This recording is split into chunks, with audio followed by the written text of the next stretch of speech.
afraid to admit chains have made me rusted, damn disgusted. The proper channels hurts me in etiquette, though a charm I know I'm not one to be trusted. People call, people go, but you knock yourself to it, and you wake some close up. Keep in mind, the women's gone, in the air you will learn. It's all fun and games until you burn.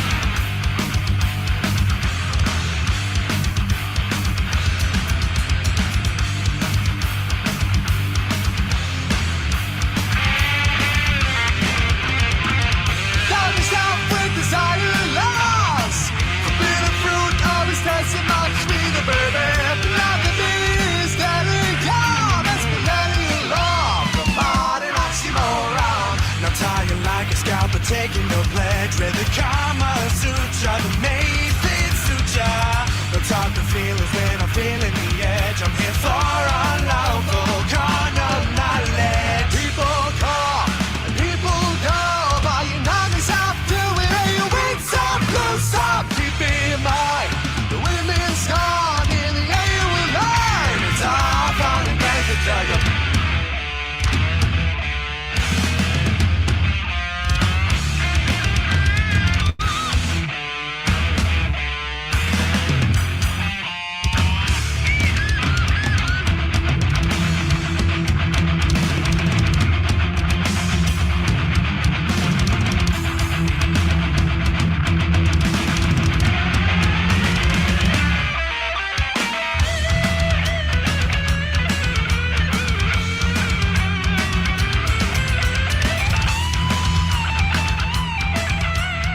It's October.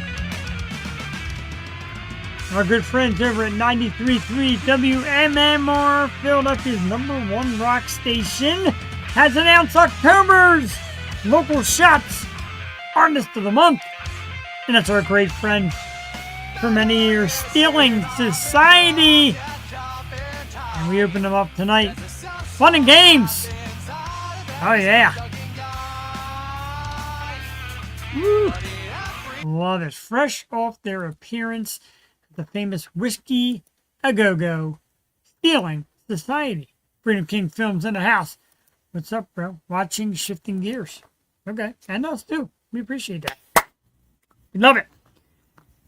Congratulations, Stealing Society, 93.3 WMMR, Philadelphia's Local Shots Artist of the Month. One of our great friends, and that's Fun and Games, a terrific song. Good evening, ladies and gentlemen. Wednesday night, we're back.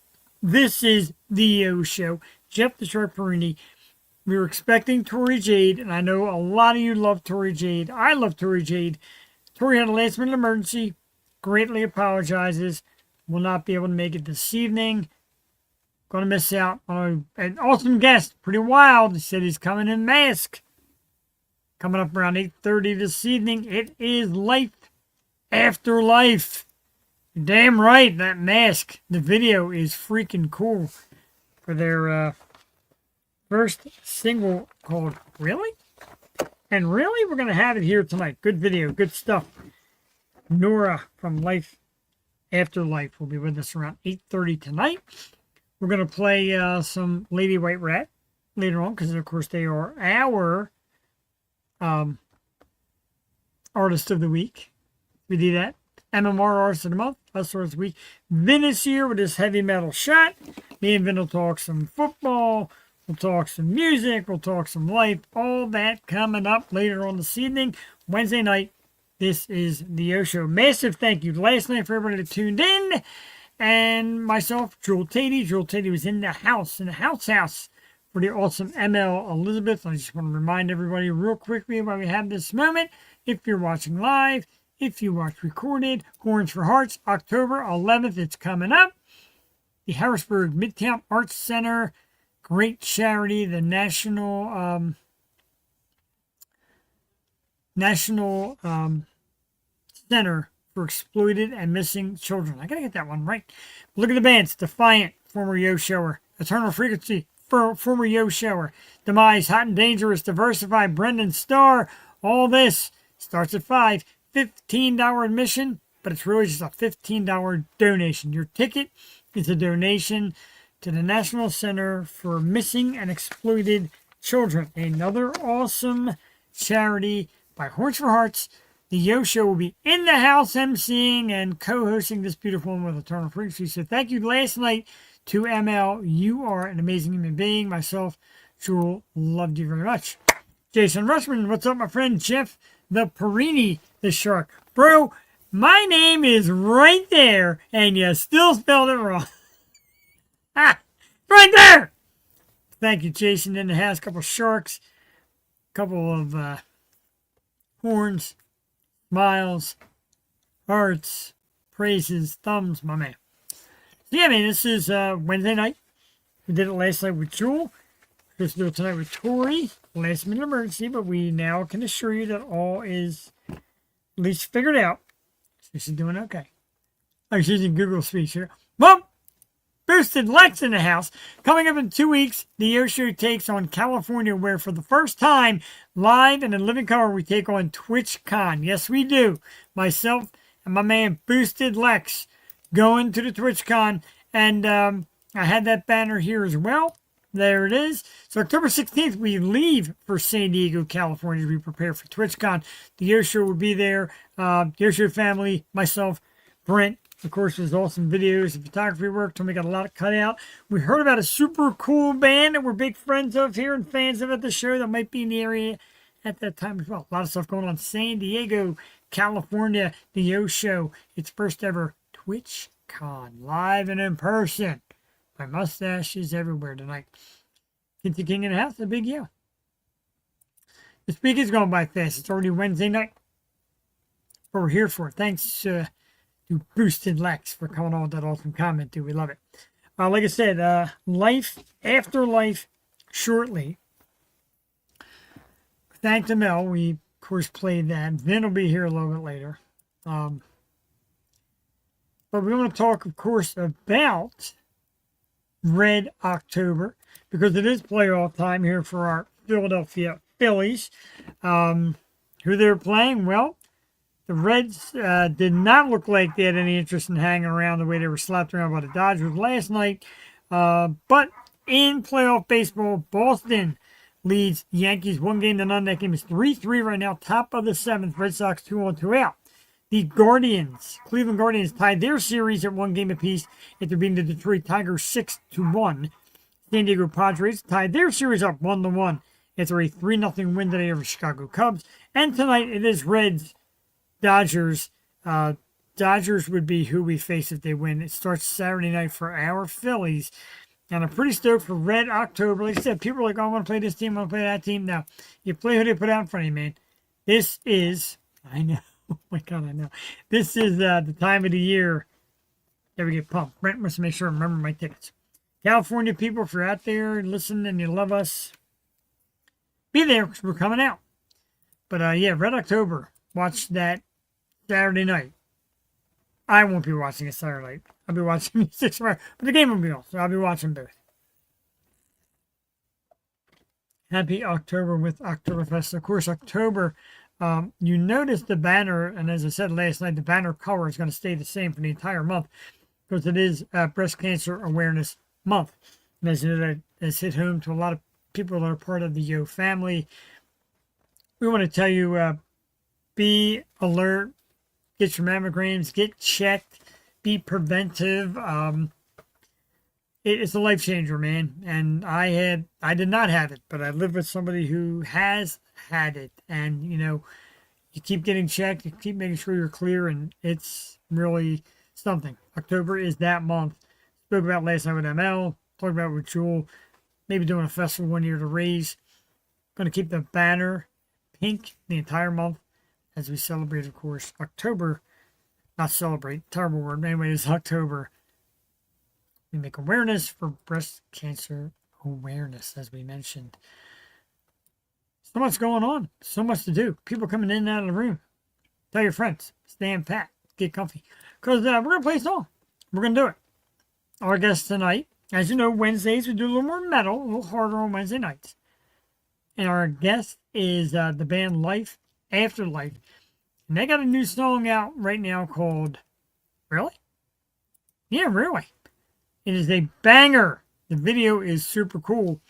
It's about 3 minutes and 11 seconds long. We're going to dial it in. We're going to play it right now. Tonight's special guest, Life Afterlife.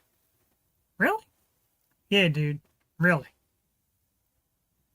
We'll be right back. 3 minutes and 10 seconds. Yo Show, Wednesday night. Jeff the Shark Perini. Missing Tori J. We love you. Then the Heavy Metal Tour Guy, 9 o'clock. We'll be right back. Open the windows and wake your neighbor.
Something about that tells me I might be playing it again. Whoa, might be playing it again first than I thought.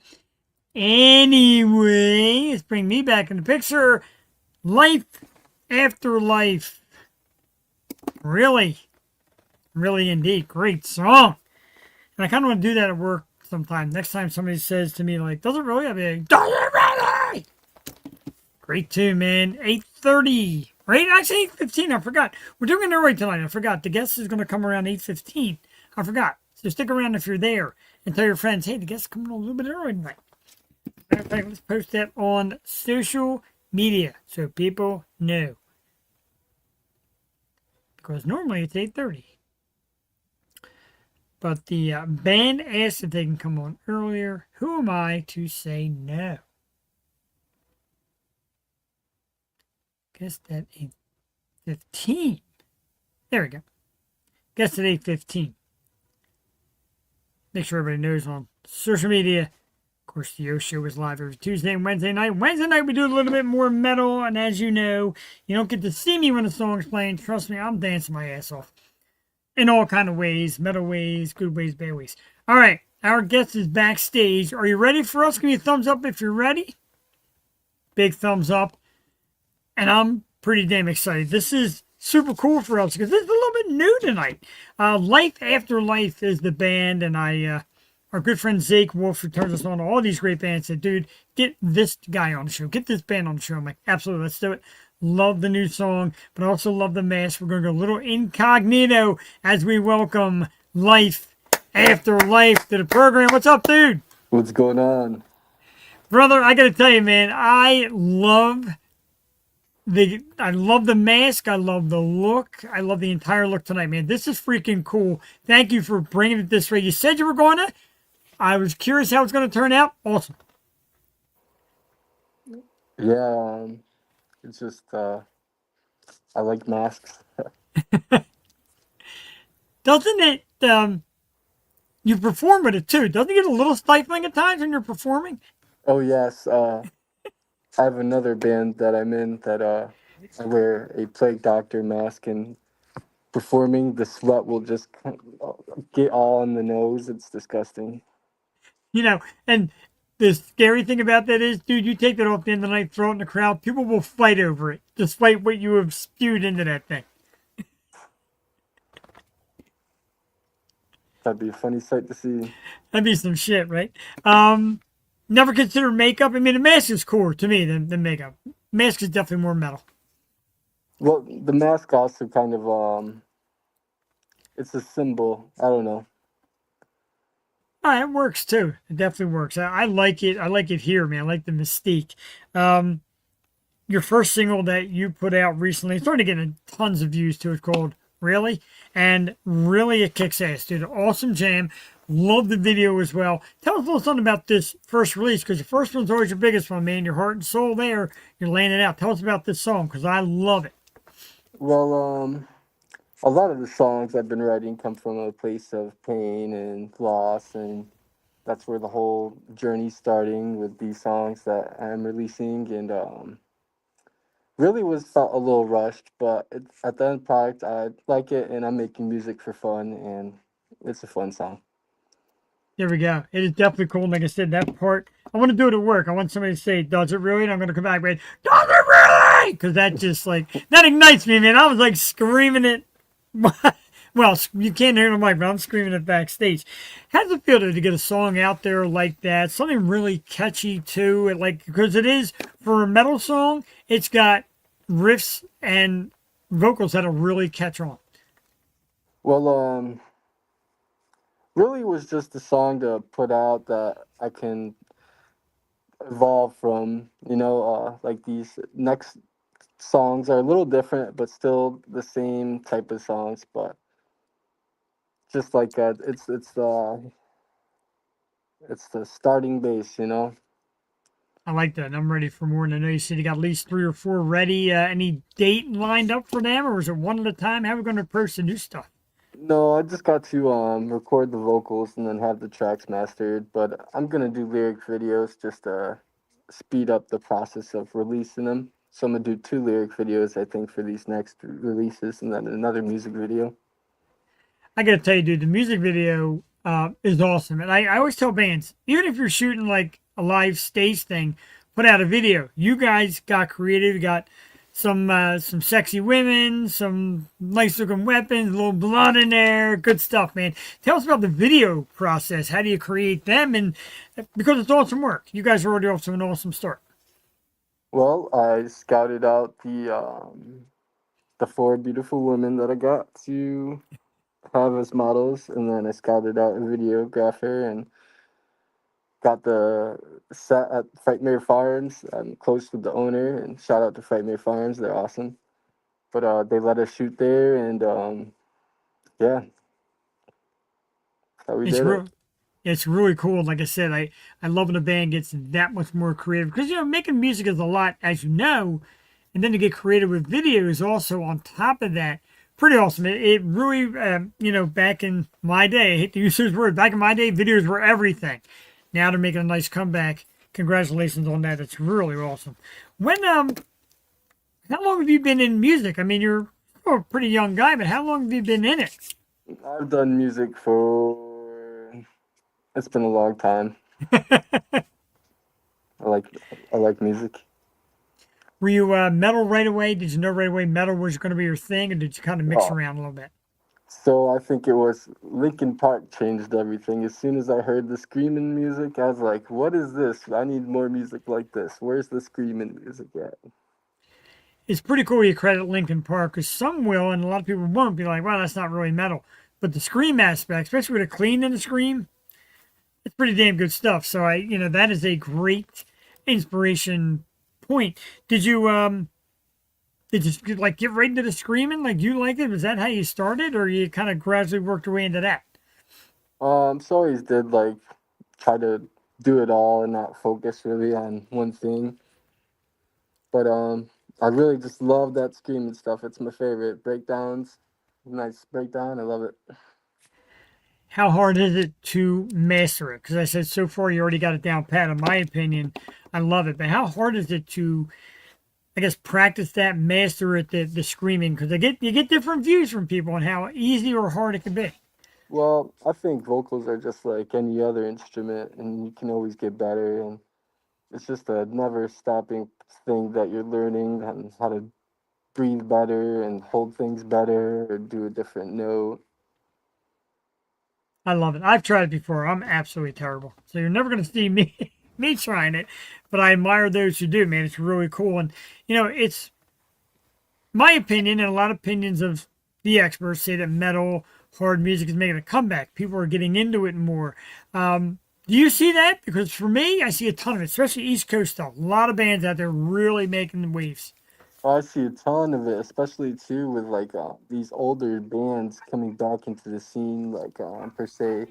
Limp Bizkit just started popping off a couple years back, playing Yeah, live again. So like these older heads are getting back into metal, these younger heads are getting into metal and getting just. And then there's bands that are just completely blowing the doors open, like Knock Loose and Lorna Shore and Spirit Box, and just opening up the gateway to heavy music. I'm all about that, dude. And some of the names you're shouting out are names that are paving the way, or repaving, if you will. Because, like I said, it's making a comeback, strong comeback. Because in the 80s, it was huge. Took a little rest, and then it's starting to come back really strong. Now, I got a question for you. I don't know how close you follow this stuff. Of course, Bad Bunny is going to be doing the Super Bowl halftime show. Do you think a time is coming very soon where a metal band will be doing a halftime show? Because I think, read the room, man. Metal's making the push. We want to see it some halftime show. I would love to see it. Kubla Khan, some crowd killing in the bleachers. Now we're talking.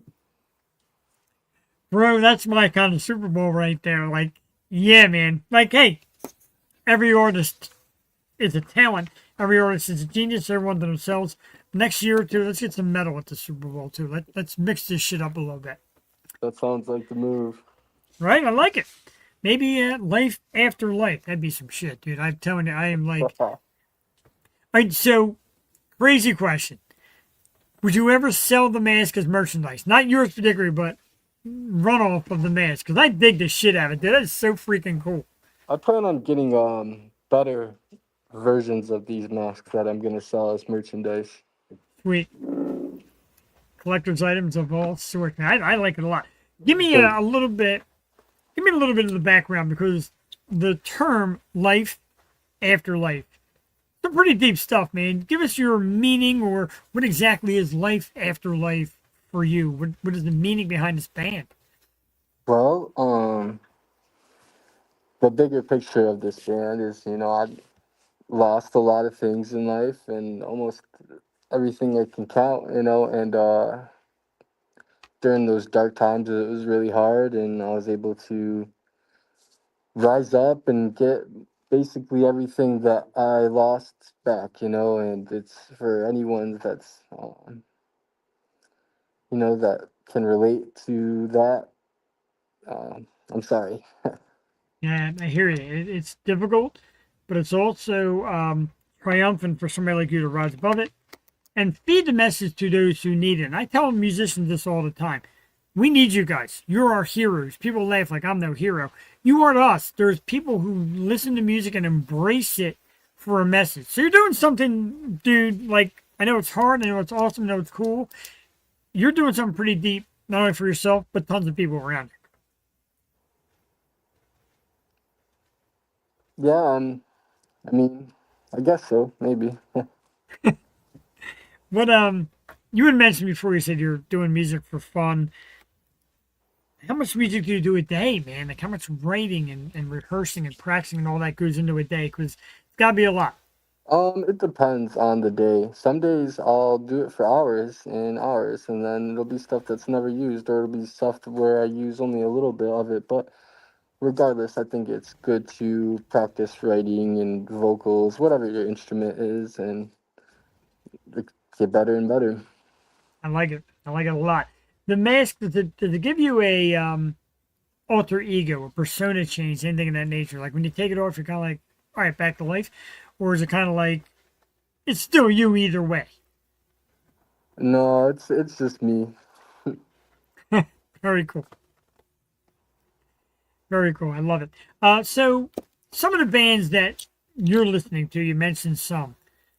Any more independent type bands you want to shout out? Any festivals, anything like that that you would like to get involved in? Um, Shout out to Fight From Within. They're fucking popping Yes. off. They're from Syracuse. Let's see. This might be controversial. Never mind. I'm not gonna say them. Okay. Yeah, we're gonna say Fight From Within. They're awesome. Love Kicking Fight ass. for Them. Yep, they were on our program. Great fucking dudes. Love it.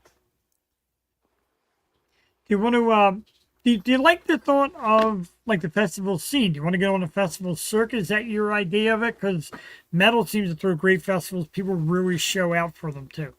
Yeah, I love going to festivals. They're the shit. Last year I went to Incarceration in Ohio, and that was just a ball. It was awesome. Yeah, that's pretty cool. Have you ever had a terrible moshing incident? Oh yeah, when I was like 14 or 15, I went to see Kubla Khan during a Vans Warped Tour, and I got spin kicked in the face so hard. Oh my god, it was terrible. Oh no, this is my worst.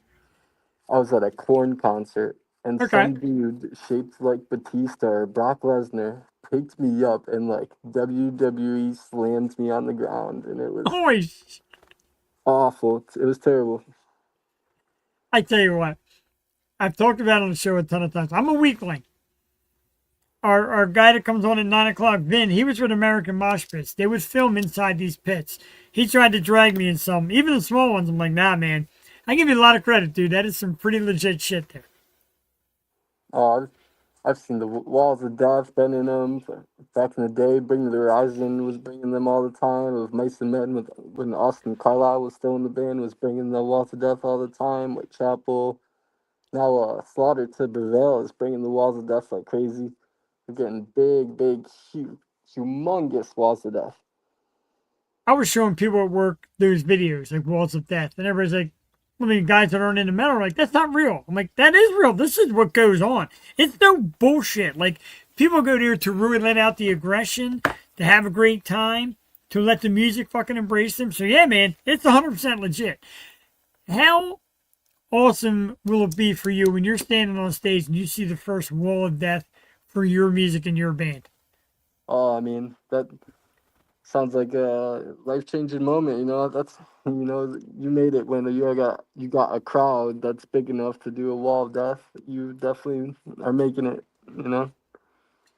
I see it happening, dude, in one way or the other between getting picked up on festivals or your own band on your own show. I really see it because I feel a lot in you, man. I feel a deep side, and I don't know you that well, so if I'm off course, but I feel like a deep side in you, very creative,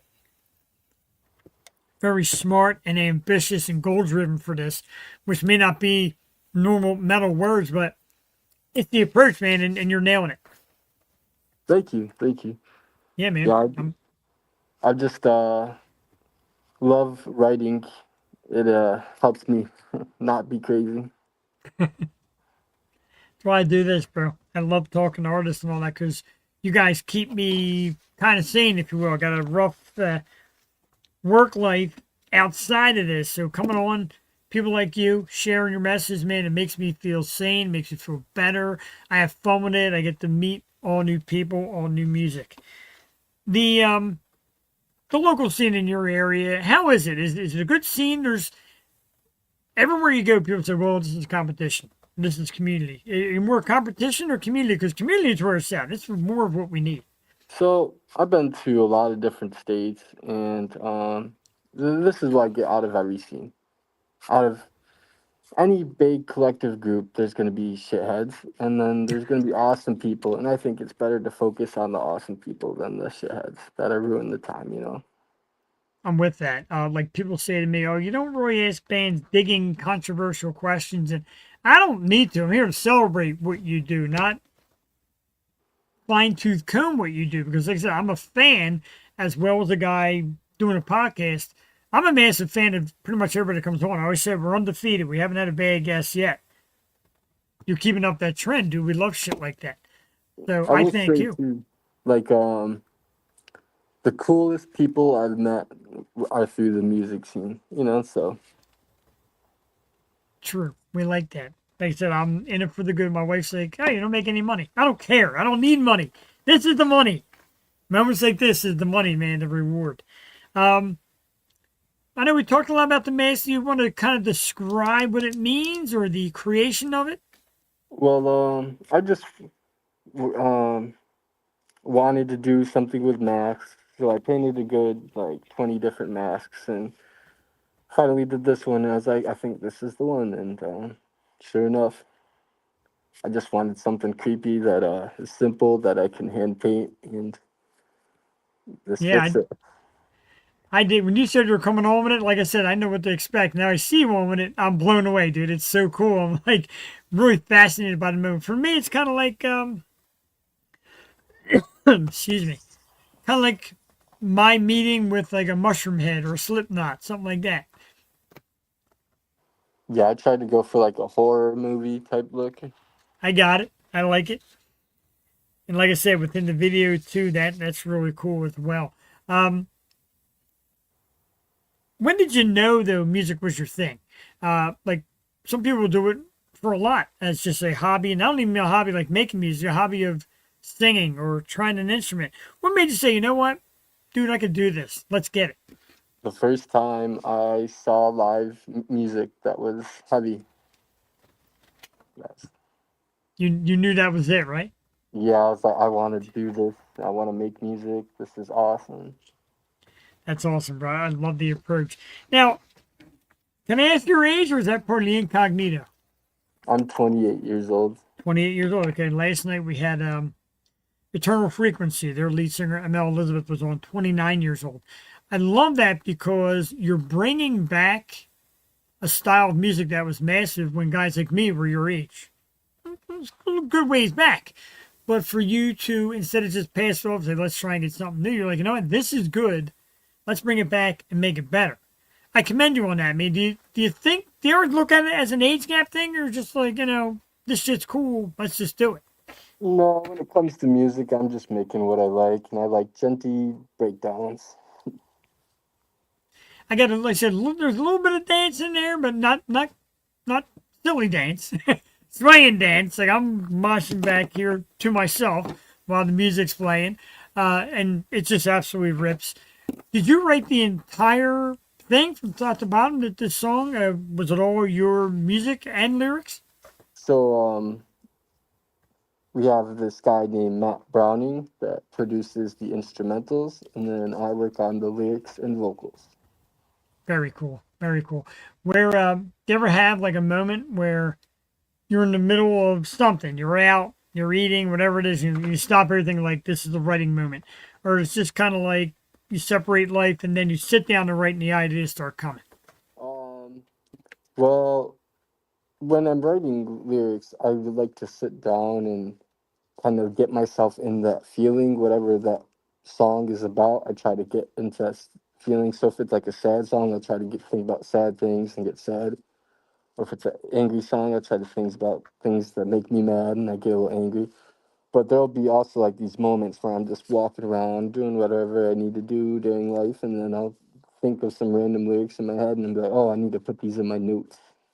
That's pretty cool because I've got, which people say is the old man style. I've got tons of notes on my phone note section, Oh yeah, me and too. my calendar is packed. Like that's how I cope. I'll be sitting there. I'm like, it's a good topic, good idea to talk about. I'll type it, or I'll screenshot it if I see it on like a website. Like, hey, I want to talk about that, and I'll screenshot it. So we're always us creative people are always thinking and always working. Am I right? Does the brain never shut off, or you're always in Oh, potential material mode? the brain never shuts off. I figured that. I figured that.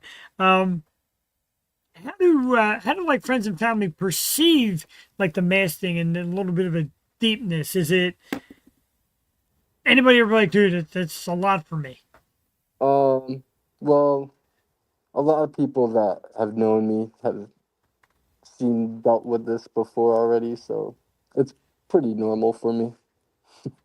All right, hey, ain't nothing wrong with that because, like I said, it's working, and thousands of people have already viewed the video for the song, um, and it's really great. I said, really is the tune.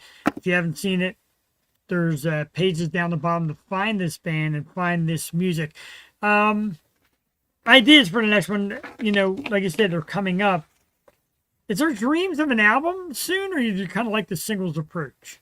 So, I'm doing singles first just to build a little, traction and have content. And then after I have at least 5 singles out, like a live set's worth, then I'm gonna work on the album, I think. I like it, man. I'm excited for it. Any collaboration ideas? Anybody you'd like to mix horns with and kind of create something? Now you got names. Oh yeah, I'm working with Terabyte right now. Get them on this track. Only seems natural. And then I'd love to get the dude from Currents, Brian, on a song. Absolutely love them. You got dreams, man. Stick with them, pursue them, because you never know who's watching you. And that's the magic of the internet. I mean, people say, "Oh, the internet's bad for a lot of things." Those are good for a lot of things. You never know who's watching and saying, "Hey, I like what this band has," and it'll bring you in. And that's what I'm saying, man. Even like the big bands are out there being big already. When you go to cities, tap a local band to open for you, even if it's one night. Like if you stop in whatever it is, like up here, like Philly or Central PA, passing through as a major act, grab a local original artist to open for you, and the people will find out the great talent that's rolling out there, dude. Yeah, and there's a lot of it too everywhere. The world is saturated with it. There's so much talent, and especially when it comes to music. It's true. There's not a lot of bad. Like I said, I've been doing this for 8 years. I feel I'm undefeated. I never felt I ever had a bad guest on or somebody didn't have something great to say or great music to share. And I know you want to come on a little early and go a little early. And, I appreciate that as well. You're, like you said, on your social media, if you got a question, I am me. Like, you're out there ready to tell people your story. I love that. Yeah, I'm very generally myself and not afraid to be it.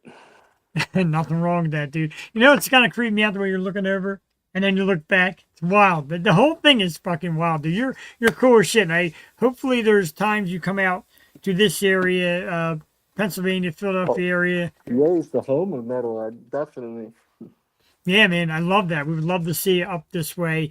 And like I said, there's a lot of people asking me, hey, do you know bands that we're trying to get in town? Your name's definitely on the list, dude. Life After Life. Absolutely love it. For everybody out there, you can find Noraa. Is it Noraa? Nora, yep. Noraa Life After Life on Facebook. And then, of course, on Instagram, Aaron_Alford. YouTube, Life After Life. The new song, really, is out now. YouTube Life After Life. You can find them on all social media. Make sure you do it. Make sure you follow this band. Make sure you follow this dude because this was freaking awesome, man. I thank you for coming on. Thank you for having me. And let's do it again, man. When you come out with a couple of new ones, let's bring you on again if you'd like. If you had a good time, we'd love to welcome you back. For sure. Awesome, man. Round of applause. Life After Life. Have a great night, dude. Thank you. Have a great night. You too. That was friggin' awesome. I'm telling you, I am a fan immediately. Like I do, man. I go out and I see these bands, and I have friends that see these bands. I'm actually watching the big screen. That Mask is just, it's freaking awesome. Notice I know I use that word a lot, but I loved it. And I'll go out and I'll see bands, and people will refer bands to me, and I always say words like stick around to the end because you never know who you're going to see next. You know, there's great talent out there. Coming out Friday, Tom and Jerry's. There was something I had Friday, but I got to meet up with you and do some of your things. So I got to get out and do a lot more. I really do. I do a lot. I can do a lot more. I can definitely do a lot more. I tell you one thing I'm going to do. That's a lot more. I'm going to replay that video in case anybody missed it because I love it. Life After Life with Really. I'm going to play it one more time. This is their first single. It's out now. Yeah, it's got good looking girls in it too. That helps. But the video and song are awesome. Life After Life. Really? We'll be back in a few minutes. Do a little chat. Get ready for Vin at 9 o'clock. The Yo Show Wednesday night. Live.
Big finger right to you. Life After Life.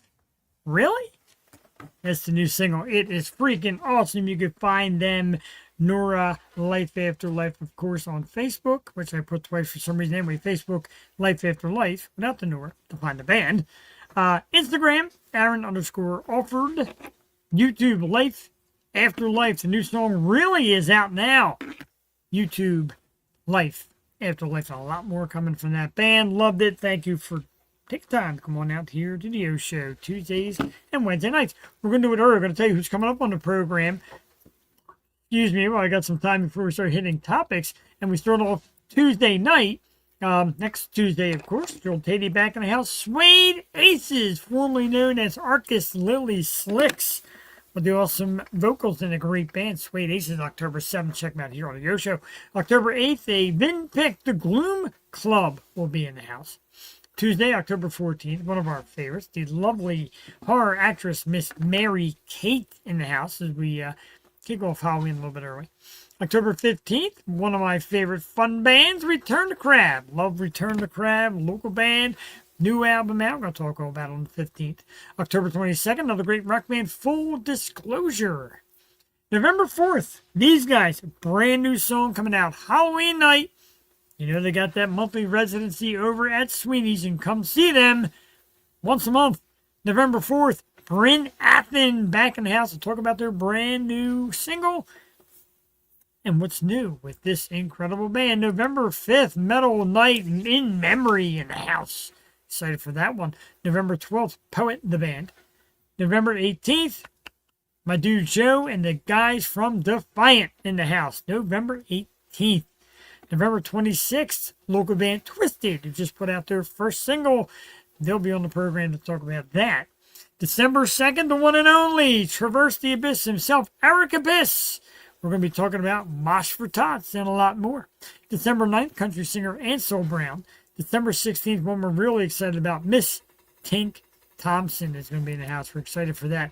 We have more. I think I forgot to put a couple in, but I want to take a second to say you from Up 24 checking in, Jeff. Also, congrats to Stealing Society on being the current MMR Local Shot Artist of the Month. And I'm going to tell you this because I did this last night, and tonight I kind of typed it out. We got a nice list of alumni who have been Yo Show people who have also been the MMR Local Shots Artist of the Month.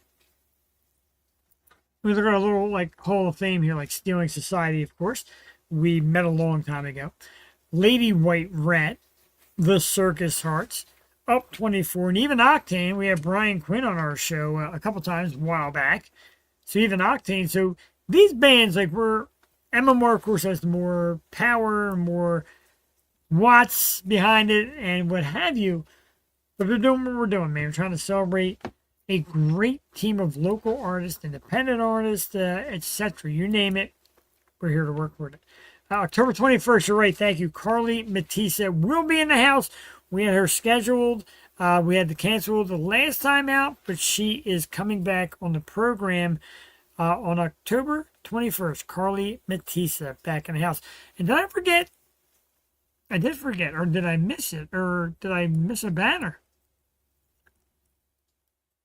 Beep, beep, beep. No, I accidentally took it off the banner. October 28th. Jesus, Jeffrey. Our Halloween special this year features Mischief herself. The amazing Kelsey Livingood is coming this year for a Halloween, for our Halloween special. That is on the 28th, 29th. Metal band Cryptid will be in the house. And then we catch up. Okay, well, I don't know what I did there, but I messed up a little bit. Thank you to my great audience. Derek on top of that with Carly's appearance. I know you're a big fan of Carly. And, yeah, we got to bring back Jexa. She was so good when we had her. And I remember the night, and Derek, I don't know if you ever heard the story, I book, as you know, months in advance to make sure we get bands lined up. So I lined up Jexa. And couple weeks before, my wife got me tickets to see Candlebox at the City Winery. Big Candlebox fan. Happened to fall on Jex's night. So I said to my wife, look, I hate to do it to you. Got a show tonight. Got an awesome guest. Can't miss it. She said, what about the show? I'm like, let me bring her girlfriend. And she brought her girlfriend. They went down. She got the album autographed by Kevin Martin of Candlebox. Super cool. And I told Jackson that. She's like, it's just me, dude. You had a chance to go to a concert. But, man, that's what our guests and our family mean to us, man. I had to be there for Jackson night. And I'm a big fan, and I love her. So, yeah, absolutely I'm doing that. Speaking of female artists that I love, and metal music and all that good ones, tonight we're sporting the Living Dead Girl t-shirt. My girl, Molly Rennick, another former guest of this show. Love this t-shirt. Love it. Living Dead Girl. Buy the merch. Get great merch from bands. Buy merch. Celebrate it. Now, do I still have... There was a great picture of me and Molly, and I don't know if I took it down or not. I might have. I don't know why I would have, but... I'm looking. Play the Jeopardy music in your own head, if you will.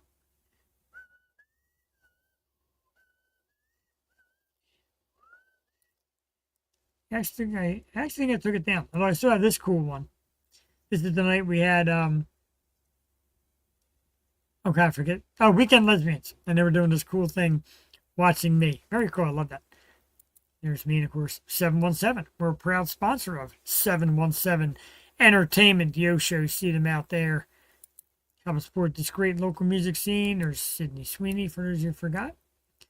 Now, I got the picture of me and Barbara Blackthorne. But I can't find the other one. I can't find it. There's a great picture of me and Molly Rennick out there somewhere. It's definitely on social media. Next week, I promise to have it again, because that sucked. Why not have that picture? I saw one who was performing at Stray Dog last week before TRT went on. Lexi Lou. Let's look her up. Let's always look up these artists, man. We love artists. There's that Jeopardy music again. And they're welcome to come on. If you happen to be passing and you get to meet some of these people, say, hey, you know what? I think your music's awesome. A friend of mine's got a music podcast, because we'd love to do that, too. There she is, Lexi Lou. I like it, bro. Thank you. New name to check out. That's what we do. Check them all out. Then we put them on the show, and they say, that guy, he's a pain in the ass. Wow, she's playing some, wow, look at Ohio, Tennessee, Vegas. Wow, this is, man, it's quite a something. Pretty awesome. All right, we've got a few minutes before Vin comes on. I know we do a lot of music, but we also started doing something we call Band of the Week for the Yo Show. The Yo Show picks a Band of the Week, and this week we picked Lady White Rat. So we're going to play a song from them. We're going to play Brick Wall, because it rocks. And we're going to do it right now. Yo Show, couple minutes. Vin's Heavy Metal Shot of the Week, and more. We're only halfway home. Wednesday night, this is the Yo Show. Lady White Rat, our Band of the Week with Brick Wall.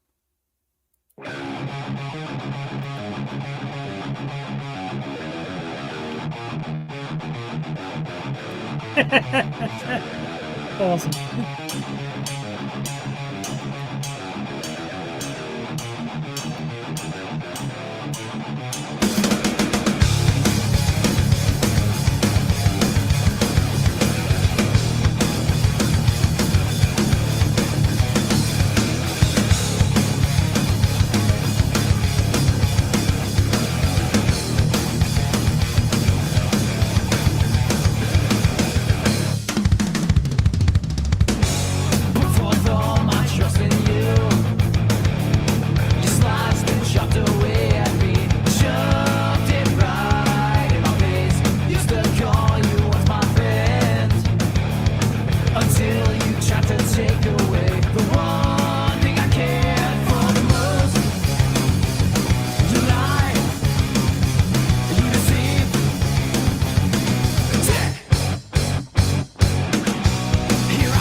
Yo-So Band of the Week, Lady White Rat. Check them out. New music out soon.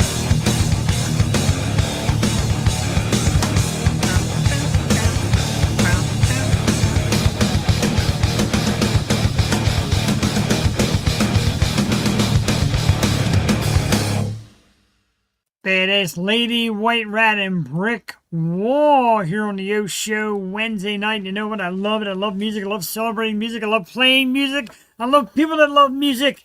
And coming up in a few minutes, one of those dudes is going to be out here. But first, we call it Vin's Metal Shot of the Week. That's the name of it now. That's the official name. And the reason why Vin's Metal Shot of the Week. Oh, I was cheating. Put the name of it up there before doing the video. Anyway, the fact that it's Vin's Metal Shot of the Week means I am going to have a shot for the shot of the week. Jack Daniel's Tennessee Spiced Apple Punch, baby. This is my shot to celebrate Vin's Metal Shot of the Week. Let's take it down. Yeah, baby. Yeah. Shot for shot. Shot for me. Shot for you. Then the Heavy Metal Tool Guys Heavy Metal Shot of the Week here on the Yo Show. Let's get him on the screen. You know how he does it? Gotta do it loud. Get that out of the way so I can hit it. Whoops. That's in the way. A lot of stuff in the way. Anyway, here we go.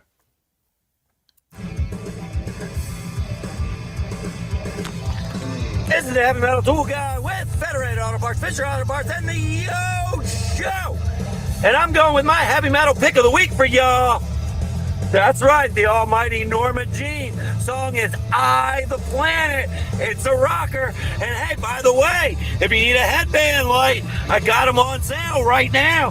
$2 off, and you're entered to win a free case of water. So, hit me up if you need a rechargeable light. Hit up Norma Jean if you need some kick-ass metal. I, the Planet.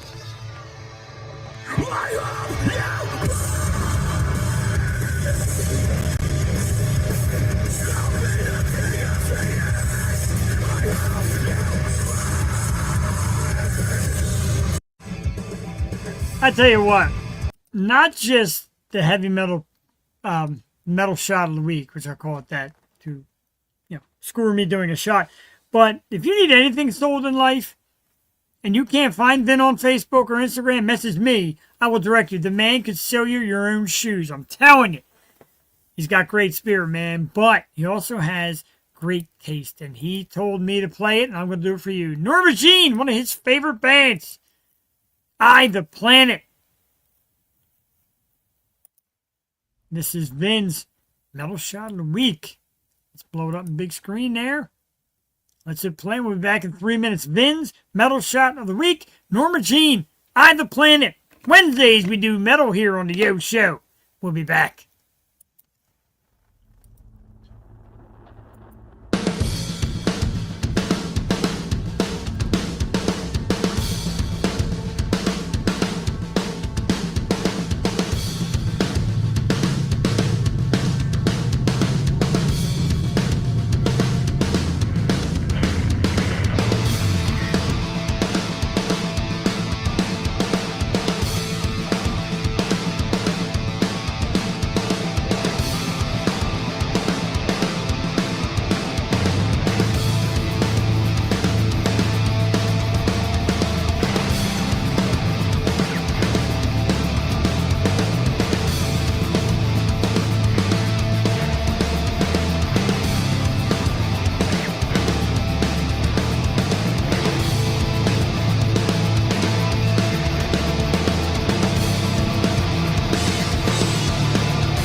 is a damn good thing it is a work night, because for a heavy metal shot of the week like that, that could be worth a second shot, but I'll take it light. Norma Jean, the Planet. Let's do it, because this guy talks metal like the way some people speak English and also speak French. Like it's a second language. Hell, it might even be a first language. Coming up, it's 9 o'clock, ladies and gentlemen. You know what that means? It means we bring us, bring everybody the motherfucking heavy metal tool man. Let's get it up for Vin in the house. Vinny with his Eagles hat on, and we're 4-0, baby. We survived the mighty Buccaneers. Everybody thought it was going to kick our ass. Nope. Well, it's not so much the team, it's going to play in Tampa Bay. The Eagles were going into that game Right. 0-3 at Tampa Bay, 1-4 in the last 4 trips. And it's, again, it wasn't so much the teams, it's just for some reason, all the teams have a stadium that they can't, I love that. they have trouble in. And Tampa is one that the Eagles have had trouble in. They really have. Let me ask you a question. Like I said, I know Yeah. music is more your forte. But you said you like getting into sports too, and you've been doing that more. You did an awesome Eagles documentary, etc. As a football fan, as an Eagles fan, as a fan of this city, do you feel good right now in the 4-0, or do you feel like we're so close Well, to it's kind of funny falling you put apart? up the Vin's random facts, because that was actually one of my Eagles facts. One of the facts of the day is we have 2 teams left in the NFL that are undefeated, and one of them is the world champions. And this Sunday they are, where was it here? Eagles 3.5 over Denver at home with an over-under at 43.5. So the only thing I get nervous about, and I was talking to my dad about this, the Eagles now have been winning since the beginning of the playoff tournament last year. Right. There has been no losses, right, since going back to January, and Maybe this is before the a little bit. NFL. It's extremely hard to go 16-0. It just is a very hard thing to do. So a loss comes. I mean, think about this. For years, Belichick coached. All we got to be is 11-5. If you're 11-5 at the end, you're gonna more than likely make the tournament. Yeah, and absolutely. Here's a guy that had 6 Super Bowl rings, and that's what he coached. We only got to be 11-5. We don't have to be perfect. We just got to be 11-5. That's it. Right. So, got to get it. Like I said, you got to get into it. You just got to get into the tournament. And the Eagles, I felt like we're getting into this stretch where we might see a lost fall. It's the time's coming, and I feel like one of these teams might be the one to do it, and it's good because. Get the loss now, and you reset your whole team. You reset yourself, and we got a team to run to the end. You don't want to get your loss in the first round of the playoffs. Right, like an undefeated season. You see, the last attempt we had an undefeated season was New England. Yeah. And they lost the Super Bowl. So Miami's record goes all the way back. So, don't push to be undefeated. Don't be afraid to get one out of your system. I feel Not that it's going to be this week, but. I feel like you take a team that's really good, like the Eagles, and you let them compete every week, and they're winning, and then you throw that loss in there, and they go back to their locker room, and they're like, "Man, we're back to the ground here, guys. We don't like it here. We went back there." And then, like you said, it gives some fire for the end of the run. So I'm comfortable with a loss anywhere between now and December. Give me a loss. I'm with that. And, depending on where you're at in the season, and I say this with a massive foreshadow, and people might get mad at me, but late in the year, you play Buffalo. Yeah. And I know long stretch, 2 favorite teams to make the Super Bowl right now, very early. It'd be cool if we both did. I would kind of lay an egg late in the season against that team. I wouldn't show them everything, just in case. Is that in Buffalo? I believe it's in Buffalo, yeah. I wouldn't show them much. It could be 10, 12 inches of snow. You're not kidding. So you're not going to be able to show them much, right? It could be a blizzard, and guess what? You're playing on. It's Buffalo, New York, So, that could be it. I thought, I would have liked to seen, the Eagles' offense perform a little better Sunday. Sure. I feel like we're just scooting by, and it's yes, we're getting the W's. That's the most important thing. Absolutely right. But it's like we're at these points where we're just barely getting by, and one little thing, and that W might not be there. So I'd like to see the offense get a little more on the same page per se, and start giving us a little bit of a cushion as we're going into the fourth quarter.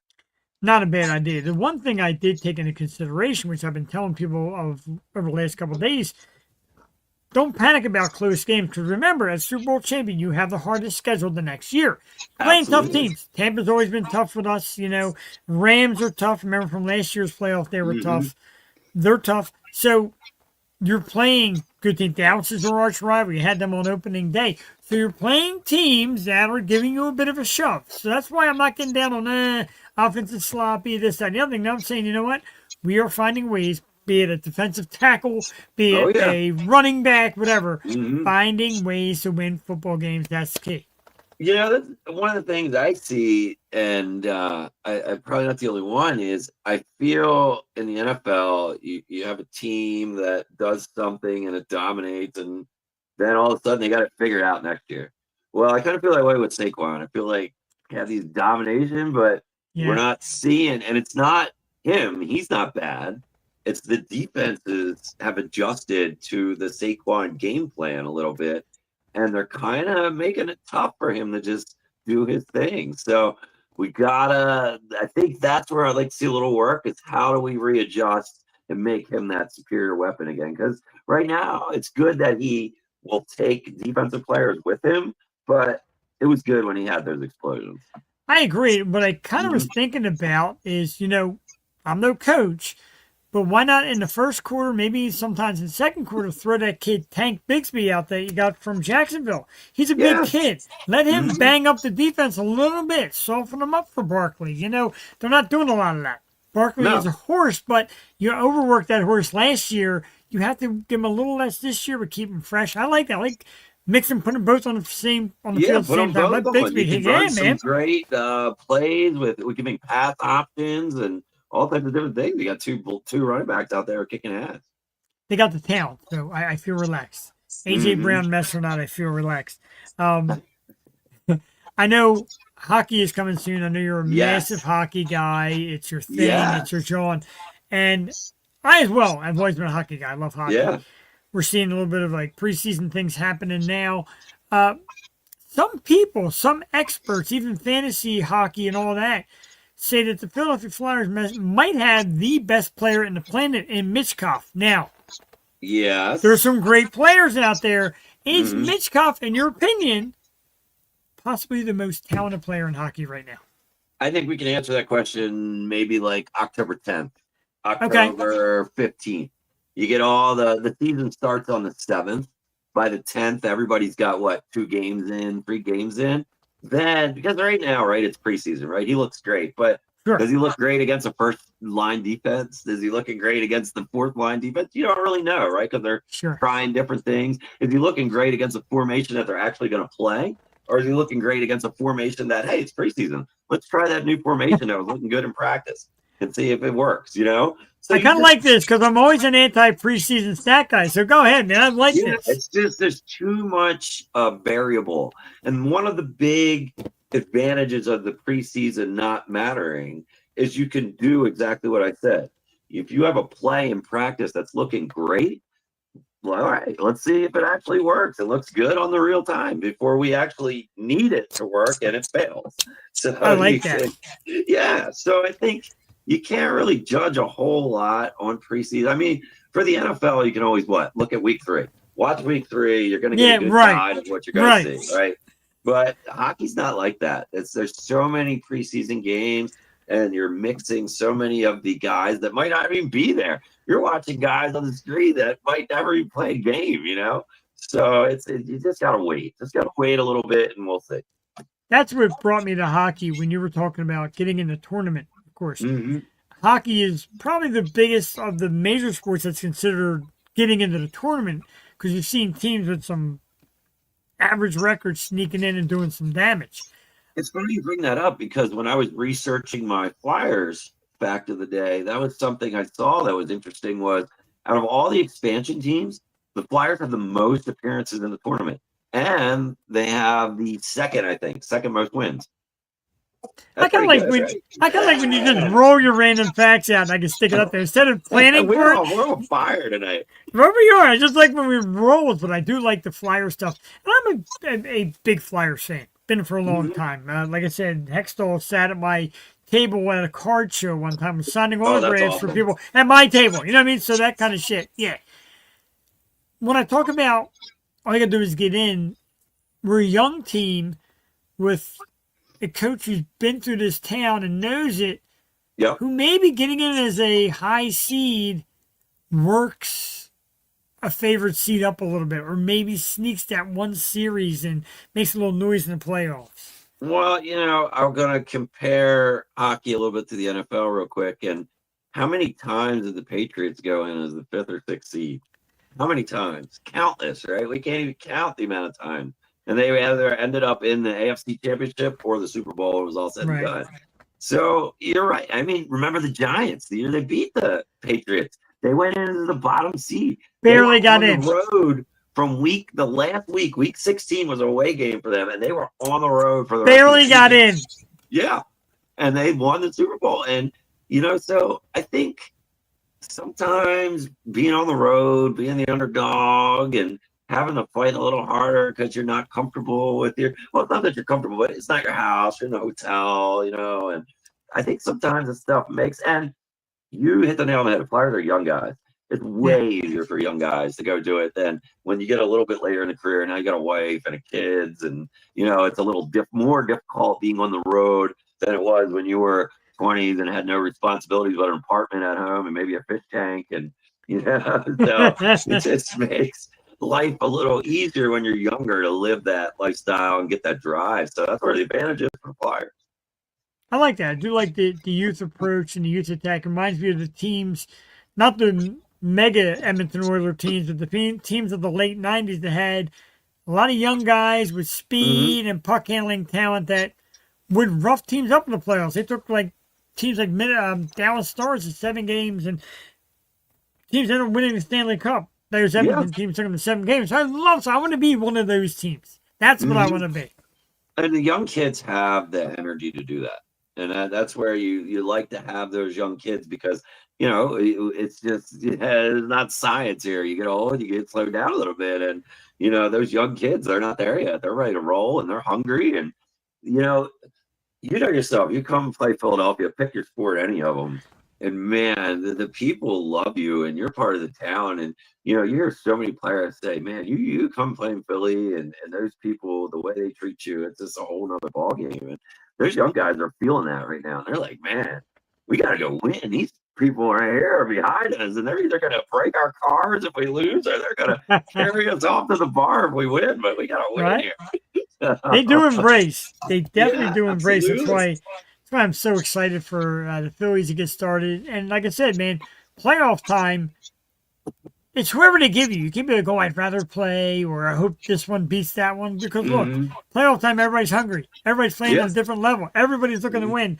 You take on whoever comes. So if it's the Dodgers or the Reds or whatever, bring them on. Yeah. We got to hit it head on and hope to get there again.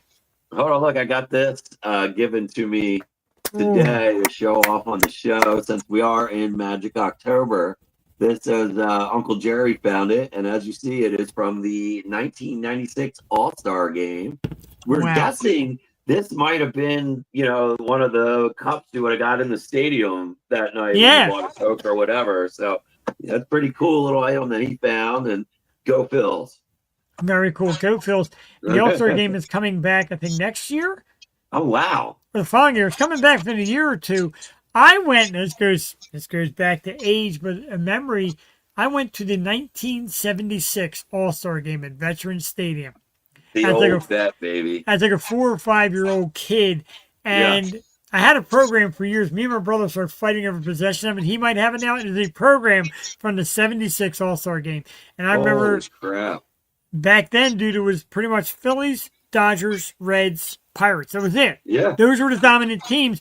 Nobody else in the All-Star Game. It might be one Cub or something like that. But we dominated those All-Star games. That's a time. My top five. It's up grandmother, there. my dad's mom, when she was alive, she was a big Philadelphia sports fan, and she had took me and my sister to the vet a few times to see some Phillies games, and then she was real. That's where the Flyers, because she was Flyers are on. Everybody shut up, sit down. She probably went to a couple games a month, and that was her thing, man. Was the Flyers, and she had a couple stories where she met them back in the '70s, and she just was a diehard Flyers and Eagles and Phil's lady, that's for sure. I'll tell you what, my mom was a massive Phil's person also because my father used to own a couple of businesses, automotive shop and all that. My mom would stay up late at night doing the bookwork. And she always Yes. had this little, now let's go back, Arco. Before it was Arco gas station, it was, I think AC, It was Atlantic Richmond. Atlantic Richfield. That was what God, my grandparents owned. That's how they moved from. That's how my family got Wow. here from New York. Was my grandfather and my great grandfather owned a junkyard in New York. Wow. And my grandfather just came back from World War II, and he was working at the junkyard. And they came to him and said, "How would you like to move you and your wife and your new child there, which was my dad, and come down to Delaware, and we'll pay for you to open a service station, and we'll buy you a house." And my grandfather took the opportunity, and yep, that's what he was. Atlantic Yeah. Richfield, and he was an Arco guy after that. That was at Arco, was it? My Yep. dad was an Arco guy. Opened up Mhm. another shop on that, two places. Then we had used car lots. My dad really was a smart, ambitious person. Mhm. I forgot what got us to that, but Hey, whatever. That was some Right. good. That's some good Mid-Atlantic history right there. The That gas is, though. stations of Philadelphia and Delaware in the '50s and '60s. I mean, that was That's- huge, bro. My And dad that's- has you're so right, many we're- stories. My dad has so many stories. I'm sure my father, Yeah. rest in peace, had tons. Yeah. That's what got us into it. We were talking about like my mom doing the bookwork and them little, Mhm. there's a little Arco radio like this. It played AM Yeah. only, and she would sit there and listen to the Phillies game while she would do bookwork. And I always said, why don't you go to the kitchen table and watch it? Because no, I'm soothed just listening to it while I'm doing my bookwork. So I am a huge fan of sports radio. Okay. I listen on Sunday. I probably listen Now, to do you 50% of the football that I Okay, so you mean listening to the broadcast, not so much On the sports radio. radio, but the broadcasting radio. I got you. Okay. Yeah, so what I'll do is I look up the teams that are playing of a game I want to see. I look All right. up what their home radio station is for their broadcast, and then you just pull it up on the internet, and voila, and then you can listen. So just like you listen to Merrill Reese, you listen to whatever their guy is for their team. And so I like to do that. Obviously, the Eagles, I usually listen to the Eagles. I like listening to I like- Merrill more. Love Merrill. I Yeah. like Merrill way better than the announcers. So I listen to I listen to probably more Eagles games than I watch. Really? Yeah, I sit on my back deck. I got my cigar, I got my bong, I got the Eagles on the radio, and it's just that's how I can visualize what's going on, and I really enjoy a live radio broadcast of sports. Wow, that's pretty cool. And we've always I been mean, I blessed. honestly in- watch a bunch too, but I can really listen to games. I'm totally fine with listening to games. We were always blessed with people whose voice you could listen to and take in the game. Harry Callis, Gene Yes. Hart, of course, Merle Reese, Merrill. even Jim Johnson. Somebody like, nah, he's too over the top. Mhm. We get these announcers that really sell the game. Like if you close your eyes, you would feel every little check, every sack, Yeah. every swing, everything from the guys we had in this town. And here's one of the things. In Delaware, we'll get the feed for Philadelphia. We'll get the feed for Baltimore, which Okay. also includes some DC feed when you're getting Baltimore feed, right? Mhm. So we just went through a list of great Philadelphia sports announcers, and we knew them by name, right? Yeah. I couldn't tell. I've been a fan of sports radio since like the 80s, dude. I've been listening to games since I was a little kid on the radio. I couldn't tell you a single Ravens announcer or a single Commanders announcer over the years. I just couldn't do it. And I've listened to tons of both of their games, and I can't tell you a single name of any. So yes, Philadelphia, you have a unique sports radio market with who is announcing the games. You really do. I used to do a good Merle Reese. I kind of lost my touch. Mhm. But everybody used to always say it's the butt. Maybe later. Now It's I'll not as good give as- you Westwood One Radio covers the Thursday night, Sunday night, and Monday night games. Yes.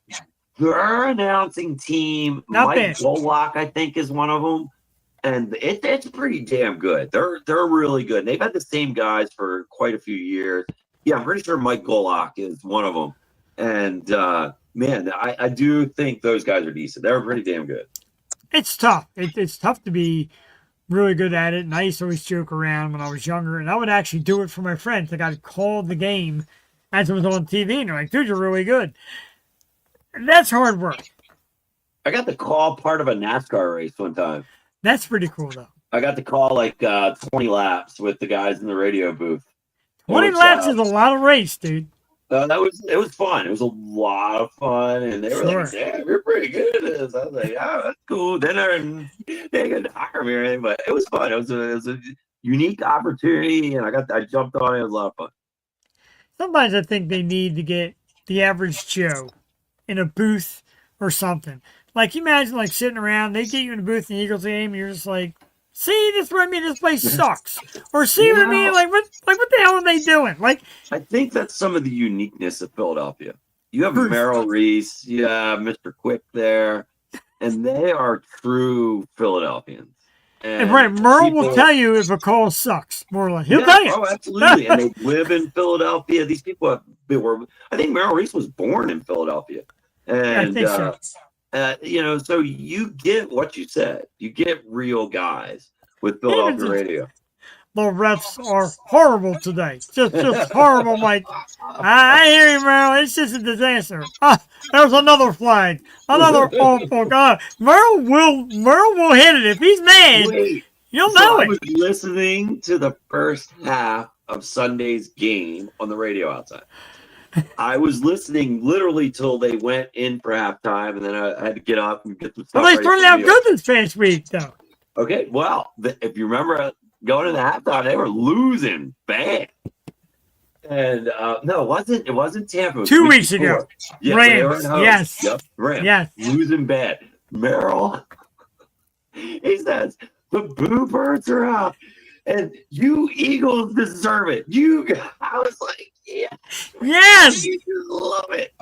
Yeah, and that's what you don't get from the other guys, right? Right. So, Especially today where, like, everything is sensitive about certain things being said. Merle ain't candy coating. Like, I don't think he cares. I think he's like, you know what? They're not going to fire me. I'm Merrill Reese. Ray's like 90. They'll burn this place to the ground if they fire me. I can do whatever I want. And the rumors are true because everybody says he's the nicest guy you'll ever meet. He is awesome in person. Awesome. I saw a documentary about him, and it would have been doing research leading up to the Super Bowl documentary. And he is super intelligent, like beyond. Like that dude has an IQ like a genius. And listen to him talk about how he's created his system and his way of doing it. Yeah. Well, and being a radio and talk show kind of guy, and that was amazing. That was absolutely amazing. And just him talking about how important it is to say time, score, and where they are on the field, and just why this is 3 points are so important. I mean, this dude went on for like 7 minutes. I was like, man, this guy's passionate about this thing. So really cool. You nailed that in two. Like you that's a great point. Yeah. You have to do your studio drop.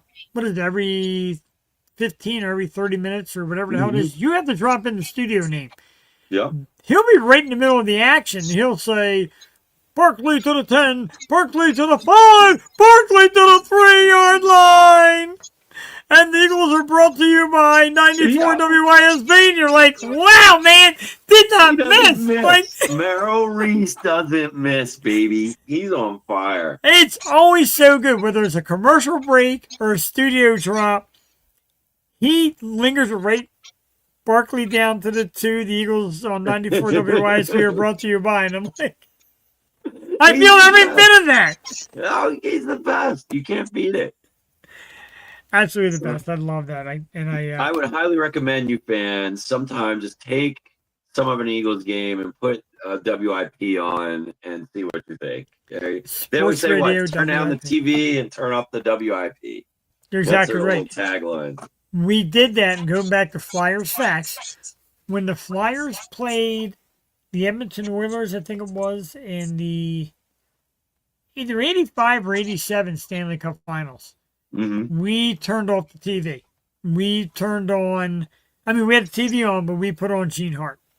Couldn't listen to these guys dick eating Edmonton and all Oh, that. they're You know terrible. what I mean? It was so Terrible. bad. It was, Gretzky's balls in your mouth the entire show. Fine and dandy, but I want to hear about the hockey game. And I went to Gene. And another, now this is a Jeff random fact. So I was, Yeah. 15, I think. Yeah. And I can tell the story now that my parents, God rest their soul, have passed. Today's actually my mom's birthday in heaven. I love you, Mom. Oh, You're gonna hate awesome. me you're gonna hate me for this story. The Flyers were in Game 7 of the Stanley Cup. I just started talking to this girl who I really liked. The girl comes over. My parents are out of town. The girl comes over, brings some of her friends. Some of my friends were there. My brother's friends were there. It's a big party. The puck drops. The game starts. She leans over and says, "Now's a good time to sneak away. Let's go upstairs." Now, here's 15-year-old me with hormones roaring. And here's Game 7 of the Stanley Cup. I'm looking, and I'm looking, and I'm looking. And my brother's like, "Dude, what the fuck are you doing?" I'm like, Well, "I'll be back." I'll be back. Went upstairs and had probably my second or third encounter of my life. You know what I mean? So it's new to me. Had my time. Kept hearing everybody screaming, "Ah! Ah!" wait, you didn't put the game on the radio? No. Oh my god! Because she even said, "I'm testing you to see what's more important." Now keep in mind, I'm 15. This girl's got a real nice ass on her, and I'm hot for it, and I need she's it. bending over, pulling the shirt down. Yeah. Little button, just want to stop. So when we got in the bedroom, she said, "I know the game's not going on." They lost that game. Jeff, you're a man of men, boy. Not tell you what. People say you only do it once. You only go around once. Yeah. That might have been the last Stanley Cup game I got to watch on TV. Thank God it wasn't, but it could have been. And here I am worried about some piece of ass. That's good shit right there. I shouldn't say that. Poor girl passed away also. My God. I know. She had a heart embolism in her early 50s. Jeez, man. Right? In the Stanley Cup, all them guys are still alive. So watch the goddamn game. That's bad. Jeez, man. I don't even want to go down. Someone will talk about privately with my poisonous venom I seem to spew. It's wild. Wow. It is. Yeah, we already got to our Flyers back to the day. We just went totally off to the left there. It's good that you realize. And my wife said, we were talking last night because Jewel has been coming over to do the show here. So she's here last night. We're having some dinner. My friend Brent's here that does the pictures. Our friend Maria's here. We're all hanging out at the house, getting ready to do a Tuesday night show. My wife says, I'd like to keep a lot of my stuff private. And Jewel's like, me too. I like to keep private. I'm like, me too. My wife's like, all you do in that show is spill the entire beans of your life. From Viagra to your job, to your money, to what you spend, to your drinking habits. I'm like, and? She's like, you don't hide anything. I'm like, fuck, I'm really a mess. You're like, this is like therapy for me. It's free therapy, okay? Because I know by the end of Wednesday night, you look in the mirror and say, Vin, thank God on me and not that fucking guy. I always look at the end of Wednesday night, I'm like, man, that was a good time. We had a good time. So there you go. There's your positive point for the day. I like that. And that is what this is about. And I mean, absolutely. Should I drop my Flyers back now? Oh, yeah, we'll do that. And then we'll talk about how we already knocked the Eagles out. That came early. All right, here we go. Flyers. It's October 1st. So, what is the Flyers' all-time October record? We got Wow. 283 W's, 207 L's, and 52 T's. So, not too bad going into the first No. month of the season. Not too bad at all. So, if we can stick historically, I'm happy with going in with a record where you're a little over on the wins. Vin's unbelievable random facts of the week. That's Oh, deep. yeah. Also, for October 1st, here, I'm going to bring my camera in a little bit. I wore a haunted house shirt. This is for the haunted house in Ocean City, throwing and chilling since 1964. Very cool. I Yeah. kind of went semi-Halloween with Molly Rennick from Living Dead Girl. Oh, that's awesome. I love it. With the I love coffin her. on. I adore her. She is just the Very prettiest thing. cool. And she's sweet as could be. And there's a picture of me and her that I thought was in here, and it's not, but I adore that woman. I hate to say that with my wife watching probably, but Molly's great and love the women of metal. There's actually a rumor, I'm going to tell you about it later, and you may notice me or may not. They're going to be in San Diego when I go out there for TwitchCon. So Oh, cool. I might see a band that I really have always wanted to see out there. That'd be pretty cool. When are you going out to San Diego? So the flight leaves. I got my little old man calendar itineraries here that my wife sent me. So the plane leaves Thursday, October 16th. Oh, wow. You're going soon? Yeah, it's very soon. And Okay. my buddy Brent's going with me. Brent Worrell, a great photographer.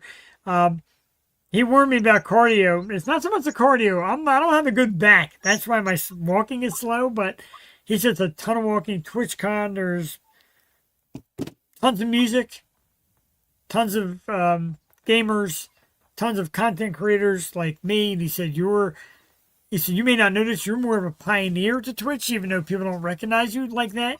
Mhm. Not a lot of people were doing talk shows, and a lot of people are bringing talk shows to Twitch Oh, and cool. podcasts and stuff. So very cool. Excited for that. You ever been to California? Never.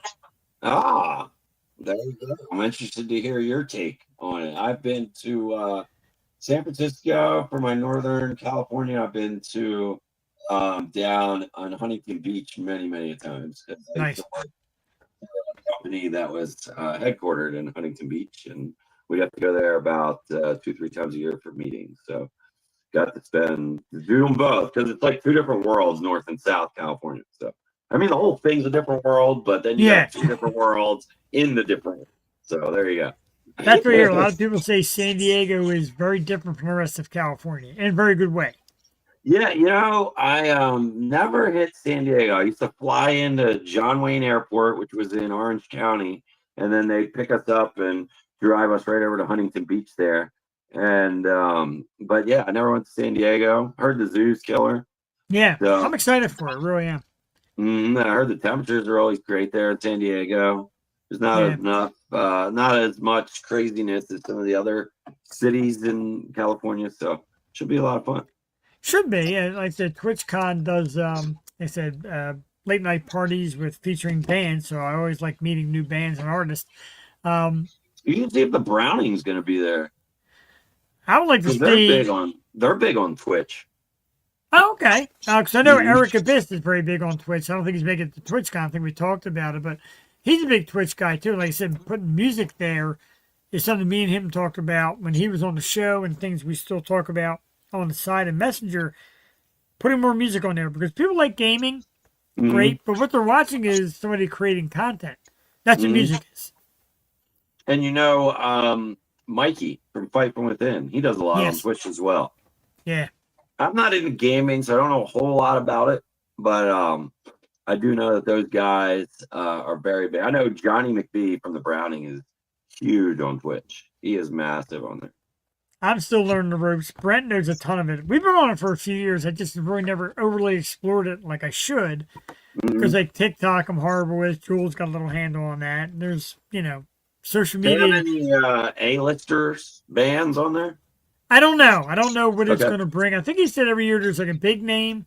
The biggest Twitch audience I had here, we had an adult film star, the Dan Dangler. She's just sexy as hell.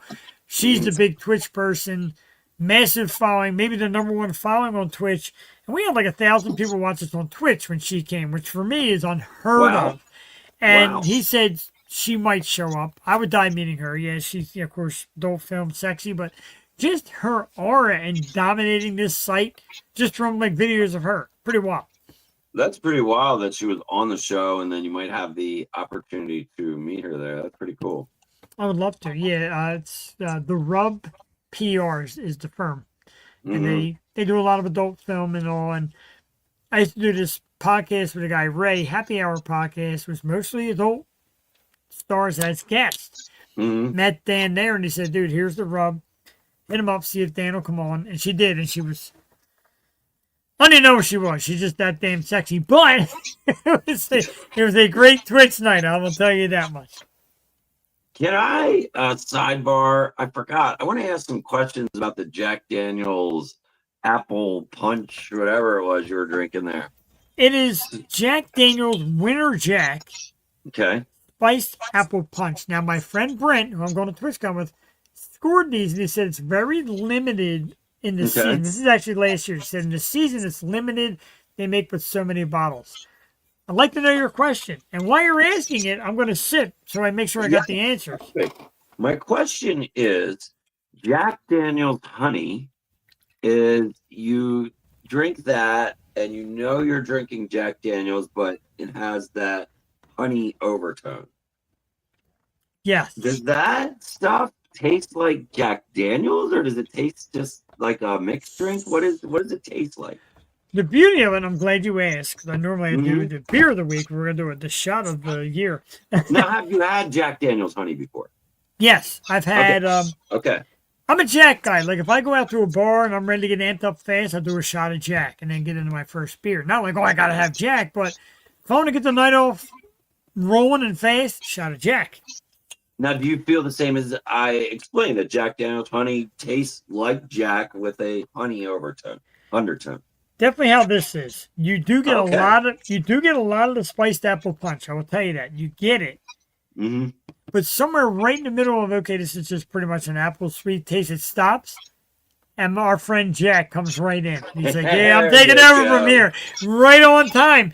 And that's the beauty of making shots like that, or shots at the bar. Shout out to every bartender out there. There is a meeting of a shot between, oh, I like the taste of this, and okay, now you're getting fucked up. It's too strong, yeah. Right, you got to find the right point. This does. This gives you plenty of sweet to be like, okay.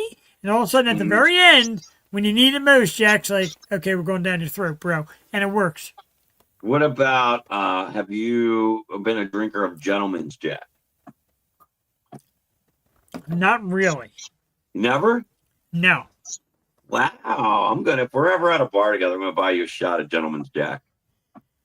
Every time somebody says that to me, then do you know the difference between Gentleman's Jack and traditional? I do not. But I get the feeling we got a banner for it. Gentleman Jack is aged longer, so therefore it gives a more smoother taste, but it also amps up the alcohol content. Yeah. You go from traditional is 80 or 86 proof, I believe, and when you get into Gentleman, you're at 100 proof. Wow. Yeah. Now I'm gonna attack your random fact, because if you can answer this random fact, you're the king of the fucking random facts. Now, breweries. Now, this is, of course, Oktoberfest. Yingling, they age their beers, make sure you get the right taste.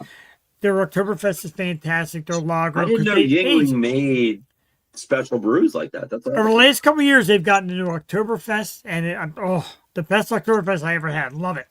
Very cool. You love their lager. They have the ability to age more because obviously they have huge spaces for one kind of beer or two kind of beers. Age perfectly. Now, a lot of local breweries and new breweries and craft breweries do barrel aged like whiskey mixed with a beer. Of course, it packs a big punch. My question about the random fact is, why does the wood of a barrel secure so much alcohol? I can tell you it's easy because I'm a big cigar guy. Yes, you are. So there's a whole fraction in the cigar world of barrel aged cigars. Okay.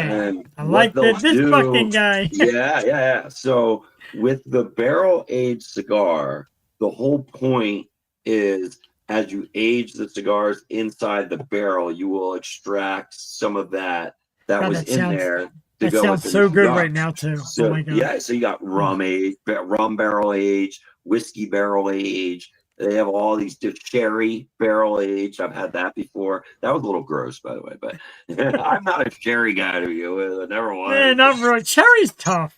Those, what are they called? Dessert wines. They're just a little weird. Anyway, Yeah. so the whole point of the aging and why anything inside these barrels is going to get better is because the wood, over time, the wood releases gases because the Oh, all wood is right. a live organism, right? Even Wow. when it's cut and now it's dead, but it's still breathing, it still has pores, and it's still releasing things as it's going. So that's when they age it in these different barrels. It's releasing those things into whatever's being aged inside there. Wow. That Mhm. is friggin' random facts. Oh yeah. And I took the many moons ago, Jack Daniels is who it was, had a setup at the Dover NASCAR races.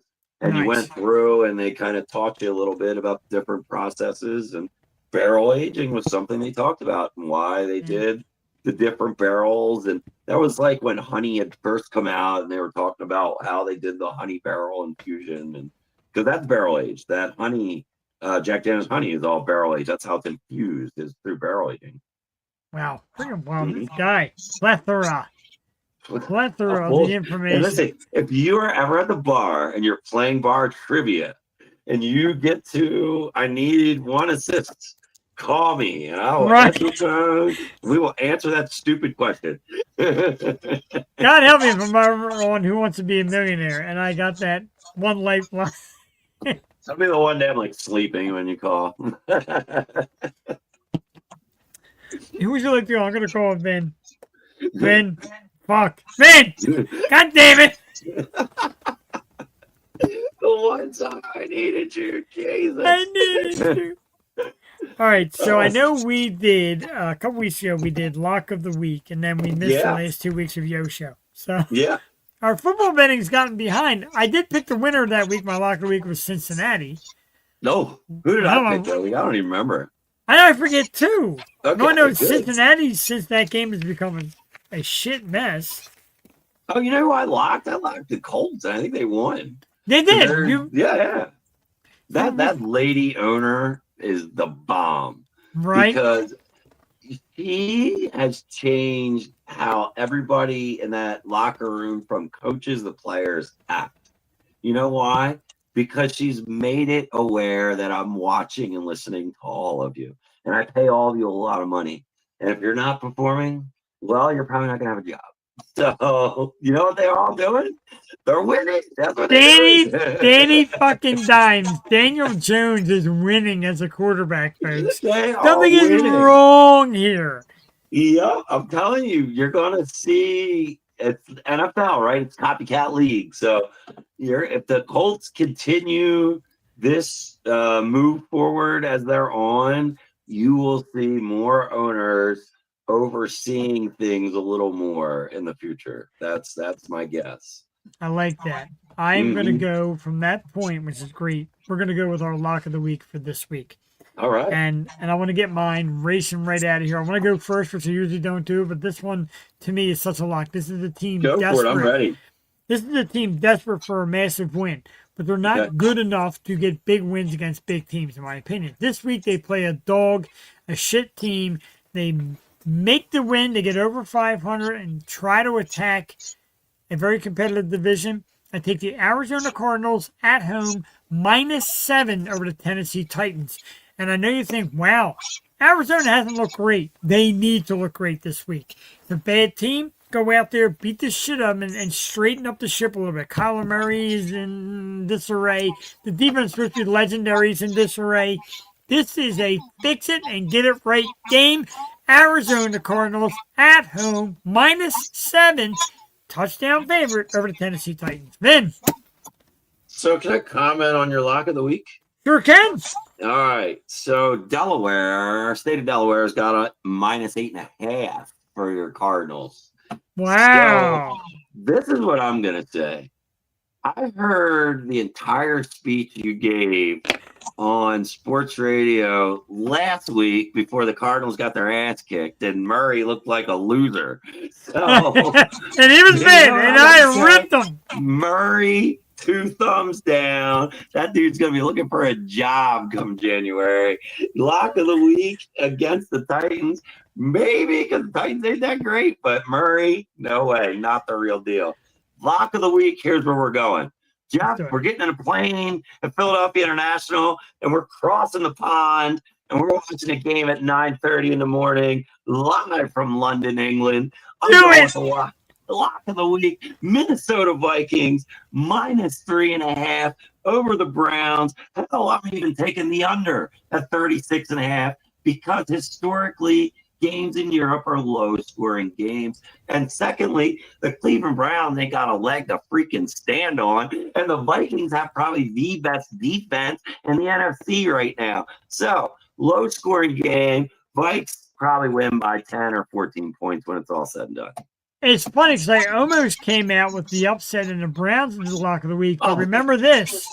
You're talking about a creative quality defense against this kid, Gabriel, who's playing his first game ever. It's a rookie, just came out. And, even the Sanders kid is taking a back seat to him. Tons of pressure. And in London, nevertheless.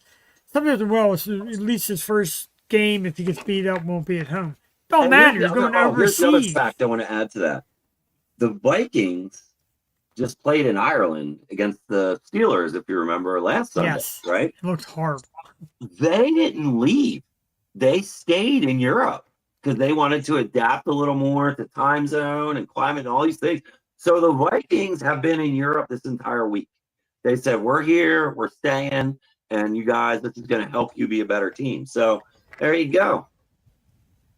Imagine that. Imagine that. I can't believe the Browns. The Vikings and defense is killer, like number 1 in the NFC right now. Browns got a pretty tough defense, too. We're still talking Carson Wentz, which I can't. I think they have the most turnovers right now out of any defense in the NFL. And do you know they produced 5 turnovers last week? 5, folks. And still lost. What? 5 turnovers. That's a lot of turnovers. It's still lost. Just watch. Well, can we go through the rest of the list? Yeah, let's go. All right, Thursday night. Are you ready? Lead the way. What do you got? Thursday night, it is, let's see, let me get my list up here. 49ers versus the Rams. Mm-hmm. Rams are 8.5-point favorite. I got a problem with that still against a team that has guys like Christian McCaffrey on it, although he's all they got left. But I still take a lot of injuries. I take the 49ers to cover. I could be off here. But I like the 49ers. Okay. Plus 8.5. All right, so Delaware has 6.5. But I'm with you at 8.5. I would take the Niners. At 6.5, I'm going to take the Rams. At 8.5, I'm taking the Niners. Gotcha. I'm with that. They're both 6.5 though. I would have went with the Rams. All right, what's next? Let's get it. All right, we got the Vikes and the Browns. Well, we know we're opposite on that game because you're go the Browns here. You're going to be brown in the toilet with the Browns here after that game.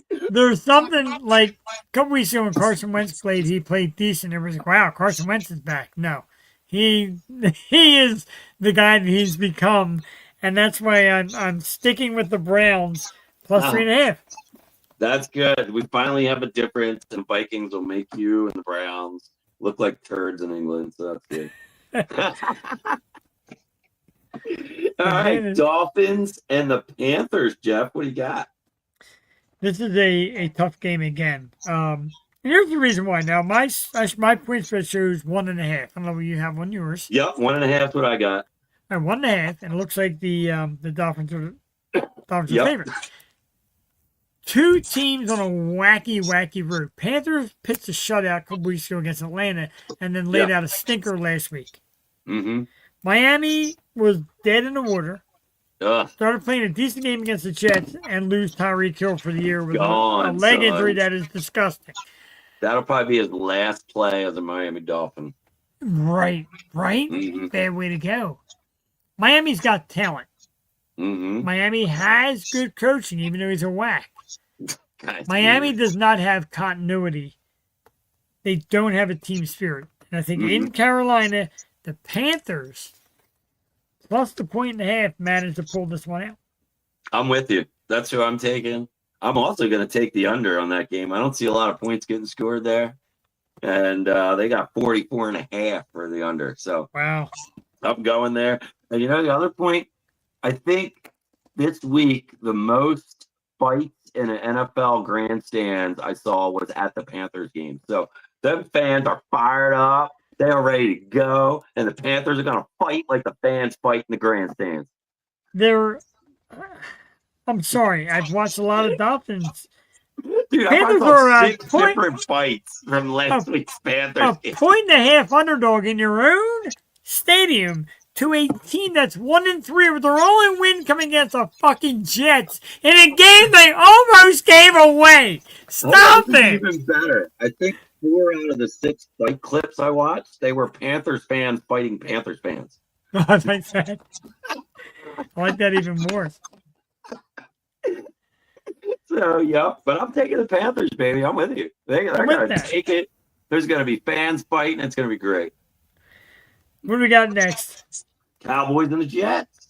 I'm sorry for this one. I don't like the Cowboys, but the Jets might be the Suck. worst. They might be the worst team in fucking football. I'm Stink. showing Cowboys minus 2.5 at home. I'm taking it with you. No, Right? play New York. That game's in New York. Oh, it's in New York. Oh, Yeah. yes, it is. Still, give me the That game could be Cowboys. on Mars, and the Cowboys are going to win. Right? They could be playing underwater. Like, stop They it. could be Like, playing at the South Pole, and they're still going to lose. I'm with you. The Jets are bad. Bad.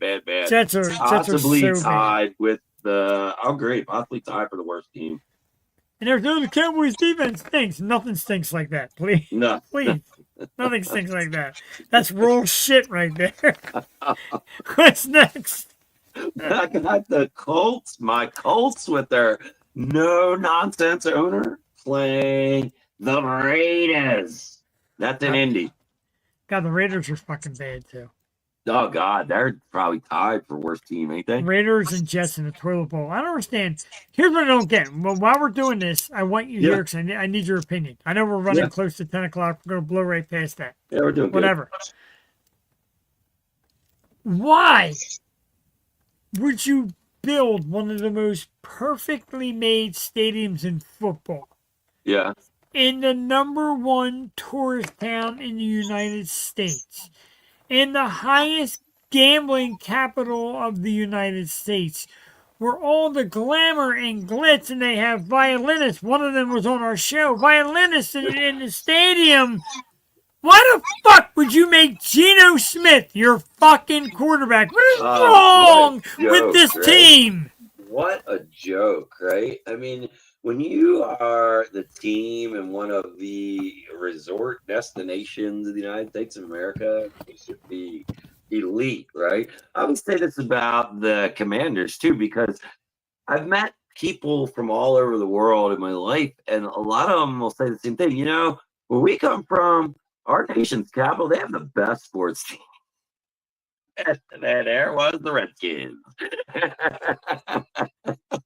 I'm taking the Colts minus, I don't know, 36.5. I'm taking the fucking Colts. Go Colts all day. We're agreeing there. My lady, no nonsense, on the freaking sideline, making notes on a Howard Johnson's notepad. I mean, you can't beat it. Is she writing a recipe? Is she writing down who she's firing? Is she writing down what type of weed she wants? Who knows? But it's on a Howard Johnson hotel pad. That we do know. I've got a message for her to write down. Raiders suck. That's gonna be bad. What's I'm next? telling you Give right it- now, they're gonna go in there and own the Raiders. So Yes, kind of like. Oof. all right, up next, Birds in the Bronx. All right, I don't even think wanna- we need to even. We know Well, I'm Birds all day, 3.5. right. All Birds day. all day, but I just want to little sidebar it. Don't totally disrespect the tough defense of the Broncos. So I'm taking the Eagles, and it's not even close. I'm not disrespecting. I just don't feel the Broncos are there yet. I feel like the Broncos will probably have a good shot at making the tournament in the AFC just because the AFC is a little weak. And probably if the Broncos stick together as a unit, maybe in a year or two, it'll be a little different Broncos. But right now, we're just not there. Got it. I'm with that. We're both taking the Eagles minus. I got minus 3.5 Minus 3.5, baby. with that half point. Ooh. I bet we're going to be different on the next one. That's my guess. Let's hit it. Saints, Giants. We are Saints different on minus this. 1.5 is what I got. Now, that's not my pick, but that's what we got on the thing. I got Saints minus 1.5 too. In New Are Orleans. you taking the Saints? I can't. Why? I can't. We think the Jets are bad. The Saints are fucking disgusting. Yeah, that's why I'm taking the Giants. I I'm think taking the are Giants. This Jackson Dart kid is a little bit of a spark. I like that kid, 44, the running back. Oh, Real Scatterboo, that kid's an animal. good. Scatterboo is a man, and I feel like he's starting something there. You had their rookie quarterback start last week. They're winning the game. Him and Scatterboo are all dirtied up at the end of the game. It's a turf field. Where the hell did he get dirt on their uniform? Because he's a bad dude. That's why. Right? Giants roll into New Orleans, roll out winners. I like it. I like it a lot. We're both taking that one. We're both taking the Yeah. Giants plus 1.5. I'm actually, like- that's one of my bets on one of my parlays. Is Yeah, I was Giants. going to say That's what that I'm might be taking. my lock of the week, but Yeah, I'll stick I'm around telling you, that. Scatterboo has a big day Sunday. I like it. Mm-hmm. What's All right, next? what Who we got next? Oh, it's our last 1:00 game. Texans in Baltimore at the Ravens. Man, Baltimore stinks, don't they? This Jeez. is right. This is tough, depending on the health of Lamar Jackson. Oh, Lamar, and he's not even playing. He's out 3 weeks, 2 weeks. Right. something like So without Lamar playing, I love Derrick Henry, but I think you can't lean on a running back like that to win a game like this. I know in the past there we go, Barkley did this and that great, but there's an element of surprise. There's not an element of surprise with Cooper Rush. that. Oh, This is yeah. a backup quarterback who's been around. He's not special. So Derrick Henry will be no big surprise. Houston is a 1.5 point favorite. I am taking Yes. the Texans minus 1.5. They actually have Delaware has them 2.5. Wow. And I'm going to say that I think I agree with Delaware. I think Henry is in the same boat as our running back. I think last year he was blowing people away, and they kind of said, all right, let's watch some film all offseason, and this guy's not going to do that. And I think with Lamar being out, it really limits their game planning.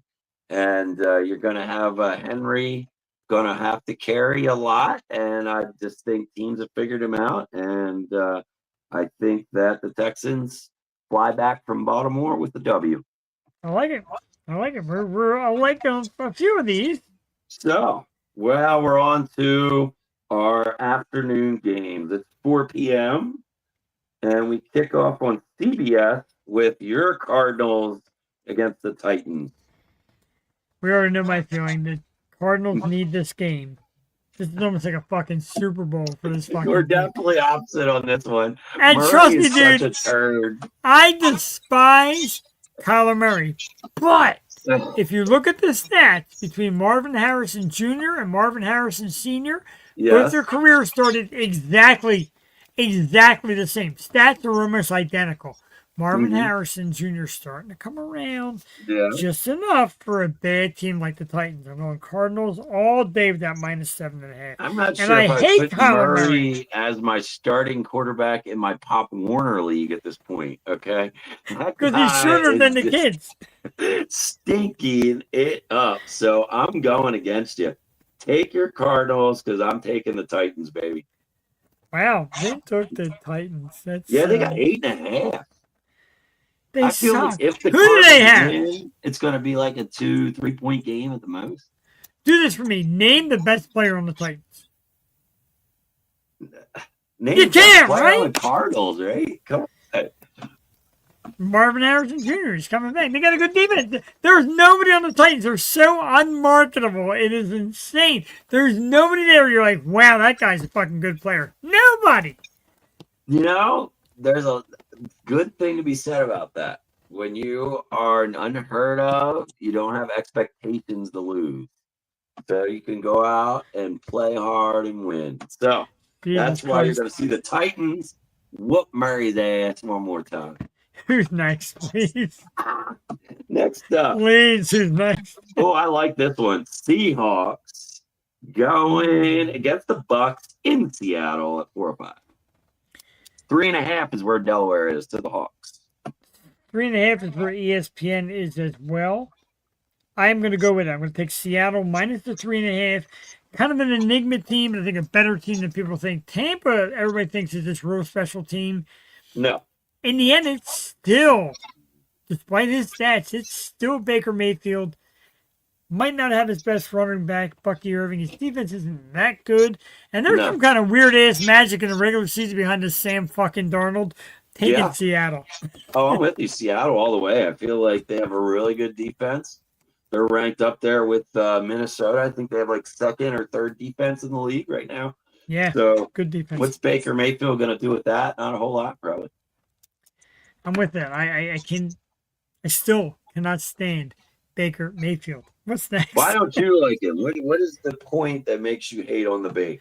So he had a chance to be elite, and it seemed like in Cleveland he wanted to be more of a stat pumper. And being a guy who plays a lot of fantasy football and having guys like Nick Chubb and all that, watching Mayfield constantly try to throw 1-yard touchdown passes irked the shit out of me. It was all about him. It's all about Baker. And he's an arrogant fuck. And when the chips go down, he's going to point at everybody else. When the chips are up and they're winning, that's right, baby. I got my ship on track. I did it. Yeah, he's an arrogant dude, in my opinion. Not a fan. He irks me. Irks me. You know what I think shows you some of that is how many teams has he played for in his career already? Right. What's this, his fourth? Yeah. I mean, and his career has not been that long. Let's be realistic here. Yeah, he's still a younger guy. He played exactly. really good last year. You move around that much, maybe it's not the teams and the other players, you know? Maybe there's another common factor in there. Right. He got that kind of claim to fame. Remember he went in on a Monday night, was it? I think it was for the Rams, maybe? Yeah. And he had a big night, and everyone's like, oh, Baker's back. Yeah, no. And then he didn't do shit the next couple of weeks, and then whatever. It was He's kind good of here. weird. Like, you had that time frame. It was him, Johnny Football, kind of like all these guys. And then what happened? Nothing to any of them. Right. The Hollywood version of the cocky, arrogant college quarterback does not regulate to real life, bro. It does you not. have to earn it. No, It you got to earn your not. lunch. And I know Johnny it bashed Football, I don't Tennessee, even but think he completed a full season in the NFL. Maybe one. Maybe. And like I said, I know I rip on Tennessee, but Cam Warden, that kid's a professional. He's out there playing.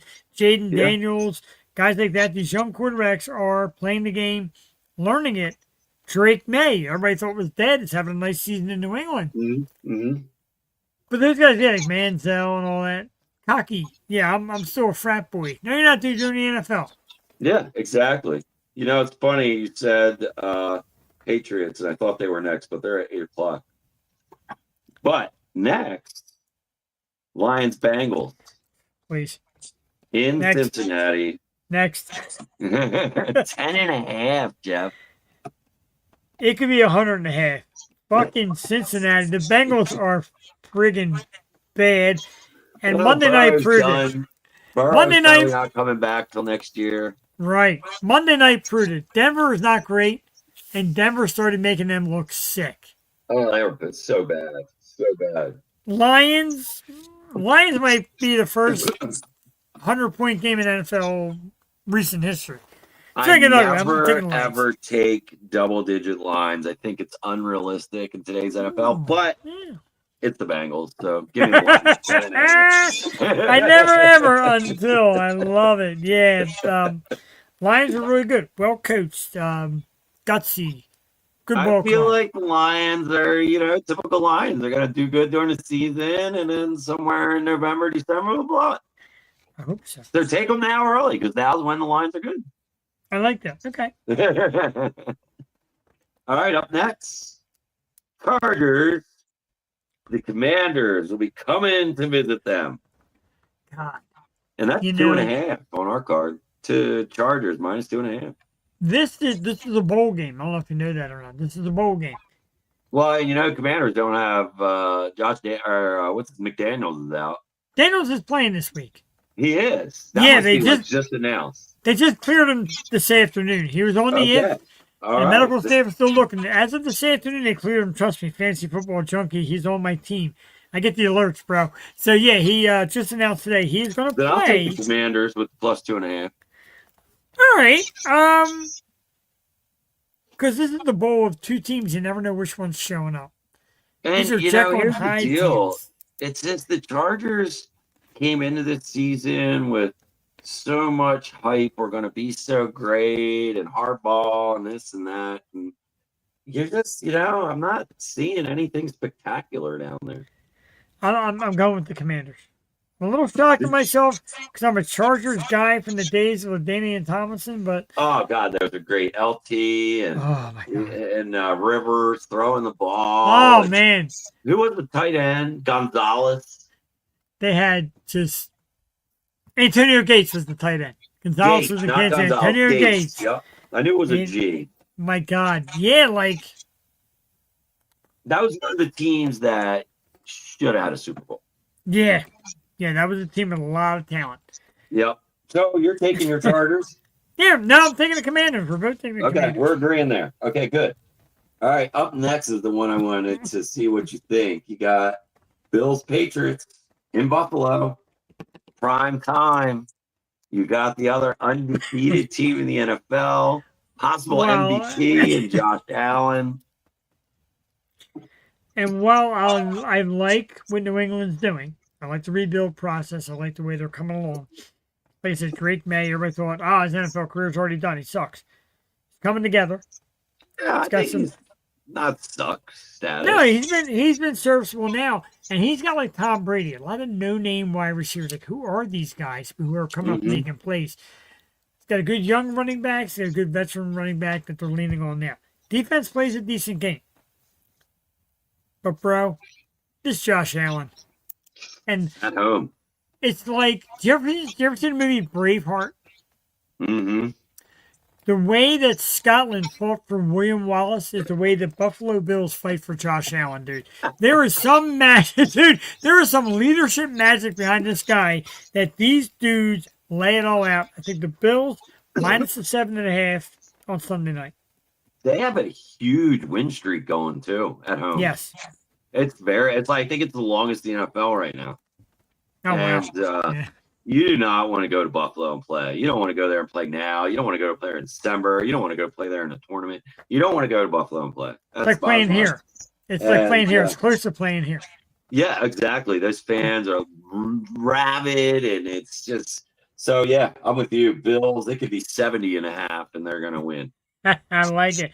And I always say, like, besides my Eagles, the Bills are my team besides Philly. Love Josh Allen. I love Josh Allen, and I love McDermott was a Philly guy at one point, and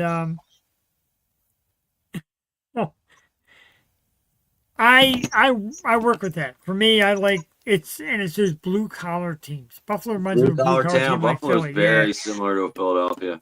Exactly. I spent some time in Buffalo. That's where American Mosh Pits is headquartered. So we go up there for meetings and stuff like that. So yeah, it's very similar to Philadelphia. And let's rehash. And I promise you, I'm going to count this week. Time out. We still have one game to go. We got the Monday night game. Oh shit! Chiefs and the Jaguars in Kansas City. Nope, in Florida.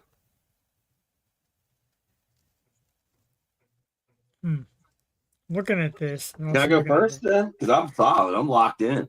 You're locked in? Hit me with that. If you're locked in, plus 3.5. I'll take it. I'm also going to go with the under at 46.5. I don't see a lot of points getting scored there. I don't feel like the Chiefs I feel the dynasty's over. It's just not there. And I feel like you're probably going to have a 21-17, something like that. Wow. I am shocked. Really? I am shocked. Let's This- hear Jeff's take. This team, this Jaguar team, Mm-hmm. with this $1 billion ownership of just spend, but they Mm-hmm. seem to spend it in all the wrong places with all the wrong people. That they do. This franchise is not meant to get right. It's not meant to. Vin, stop it right now, dude. I love you, but stop it. This franchise is not meant to get right. Prime time. Chiefs ain't getting the job done. It's over. There's no way Mahomes is going to embarrass himself. Now, if it's a good team, yes. No way Mahomes is going to embarrass himself and lose to the Jaguars. Chiefs minus 3.5 all day long. We got a difference there. All day long. I am in. Let's get this. You got to take the over or under at 46.5.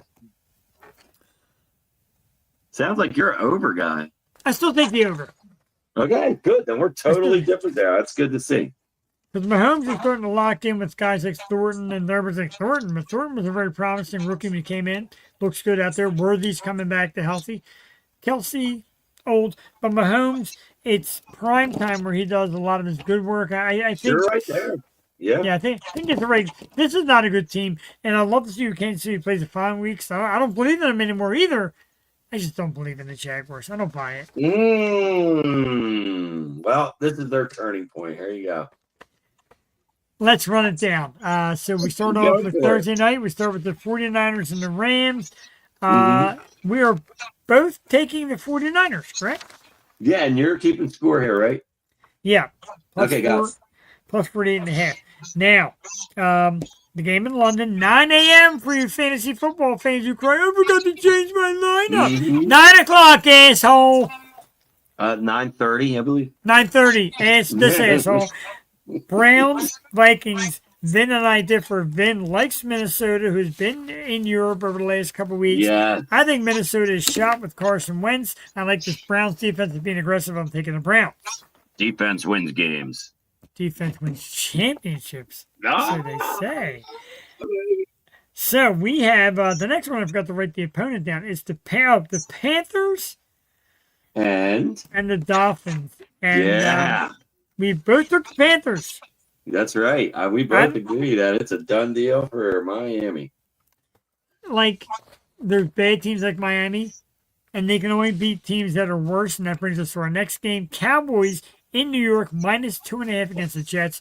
This is a Cowboys runaway. Even without CeeDee Lamb, they don't fucking need him. Cowboys probably by like 17 over those friggin' Jets. One time in my life, I'm going to bet on the Cowboys. Right? I don't even want to, but You got to do what you got to do, right? the Eagles, 3.5 points favorites over the Denver Broncos. You know, we're Eagles guys. No disrespect to the Broncos. Got a decent defense. Taking Eagles, minus 3.5 all day long. Oh, yeah. As is All Vin. day.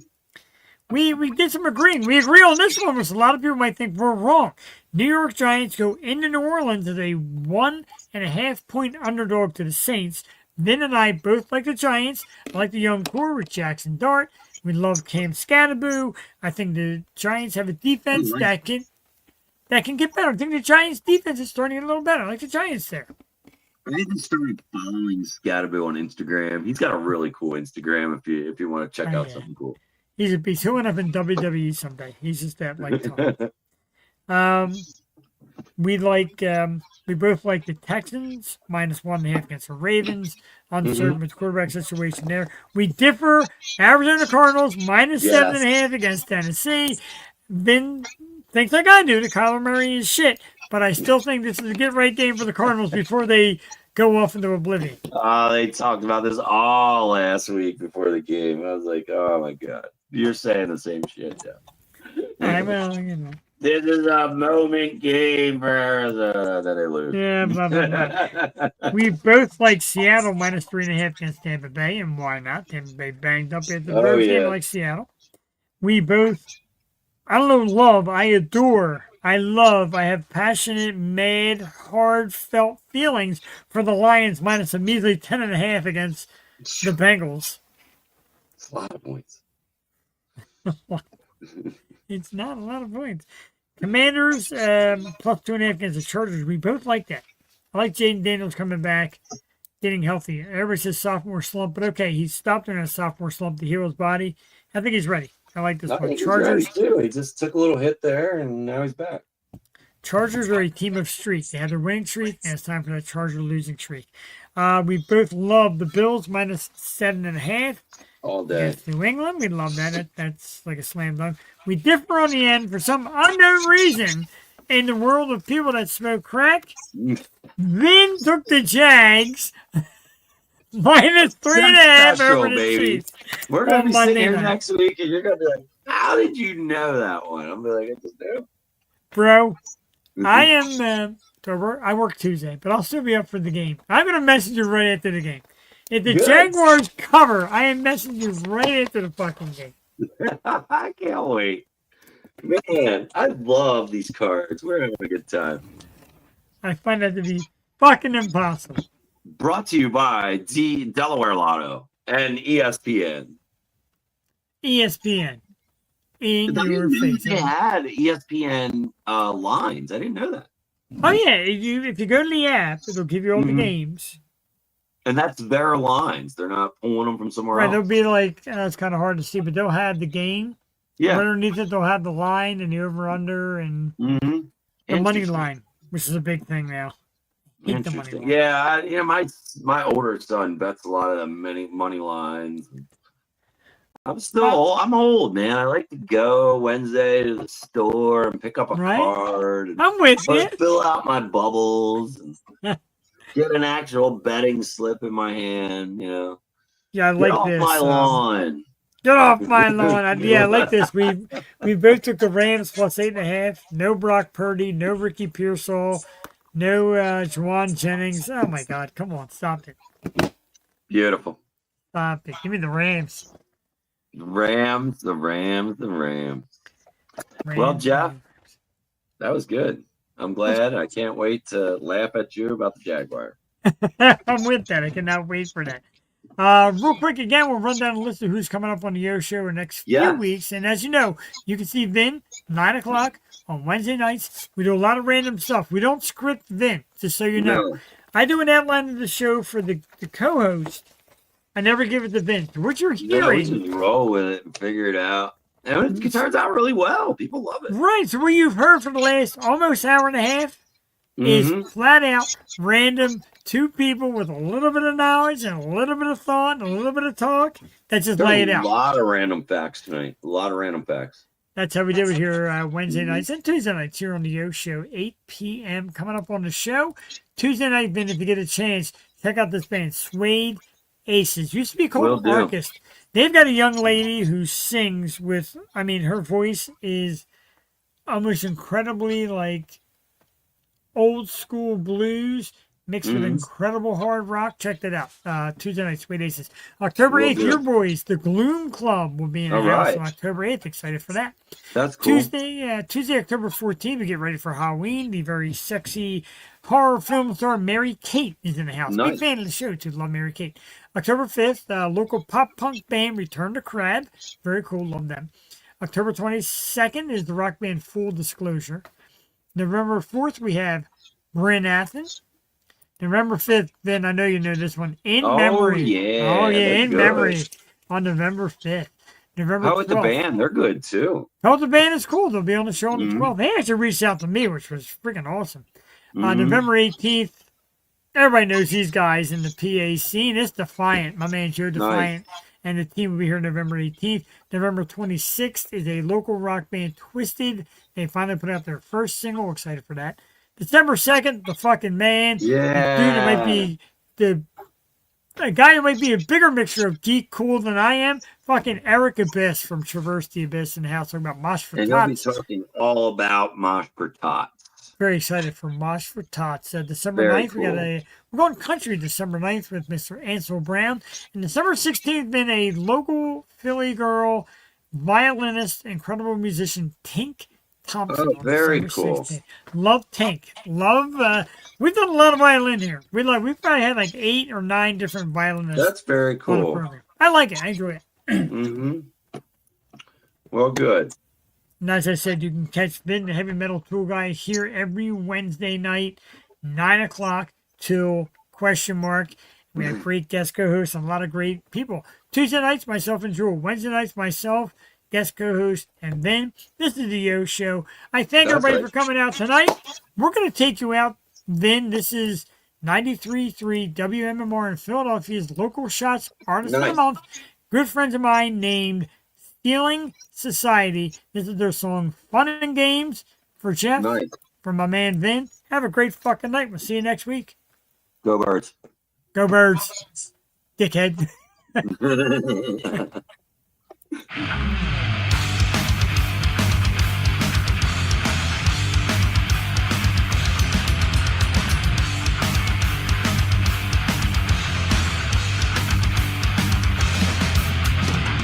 Stop myself with the dial on. Time and drop set, tied into the freedom, baby. A time to fly, time to ride it far. Now I'm playing the beat, my basic human needs, yeah. Commitment, temper, skills, I hate to admit. Change have made me rusted, damn disgusted. The proper channels first begin etiquette. Though a charm, I know I'm not one to be trusted. People talk, people go, but you know me stop doing it. You wait, stop, close, stop, keep in mind. The women's gone in the air, you will learn. It's all fun and games to tell you about.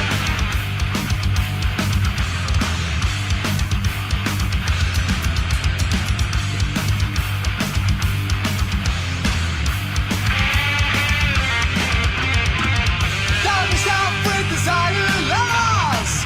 Forbidden fruit always tastes much sweeter, baby.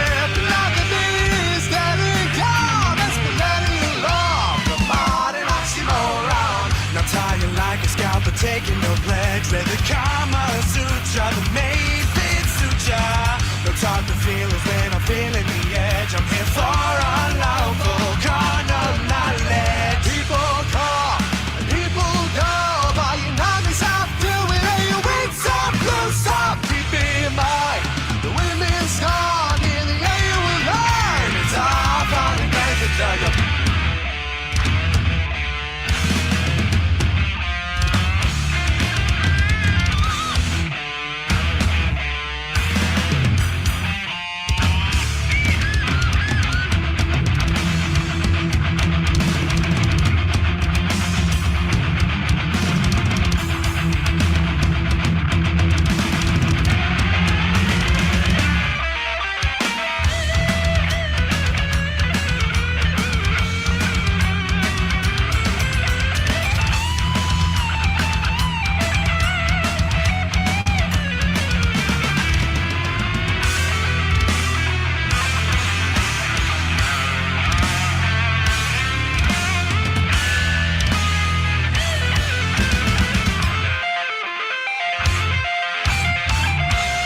Better listen, I will catch up in time.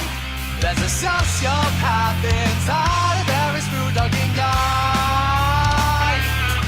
But in every broken girl, come and cycle their lives. People come,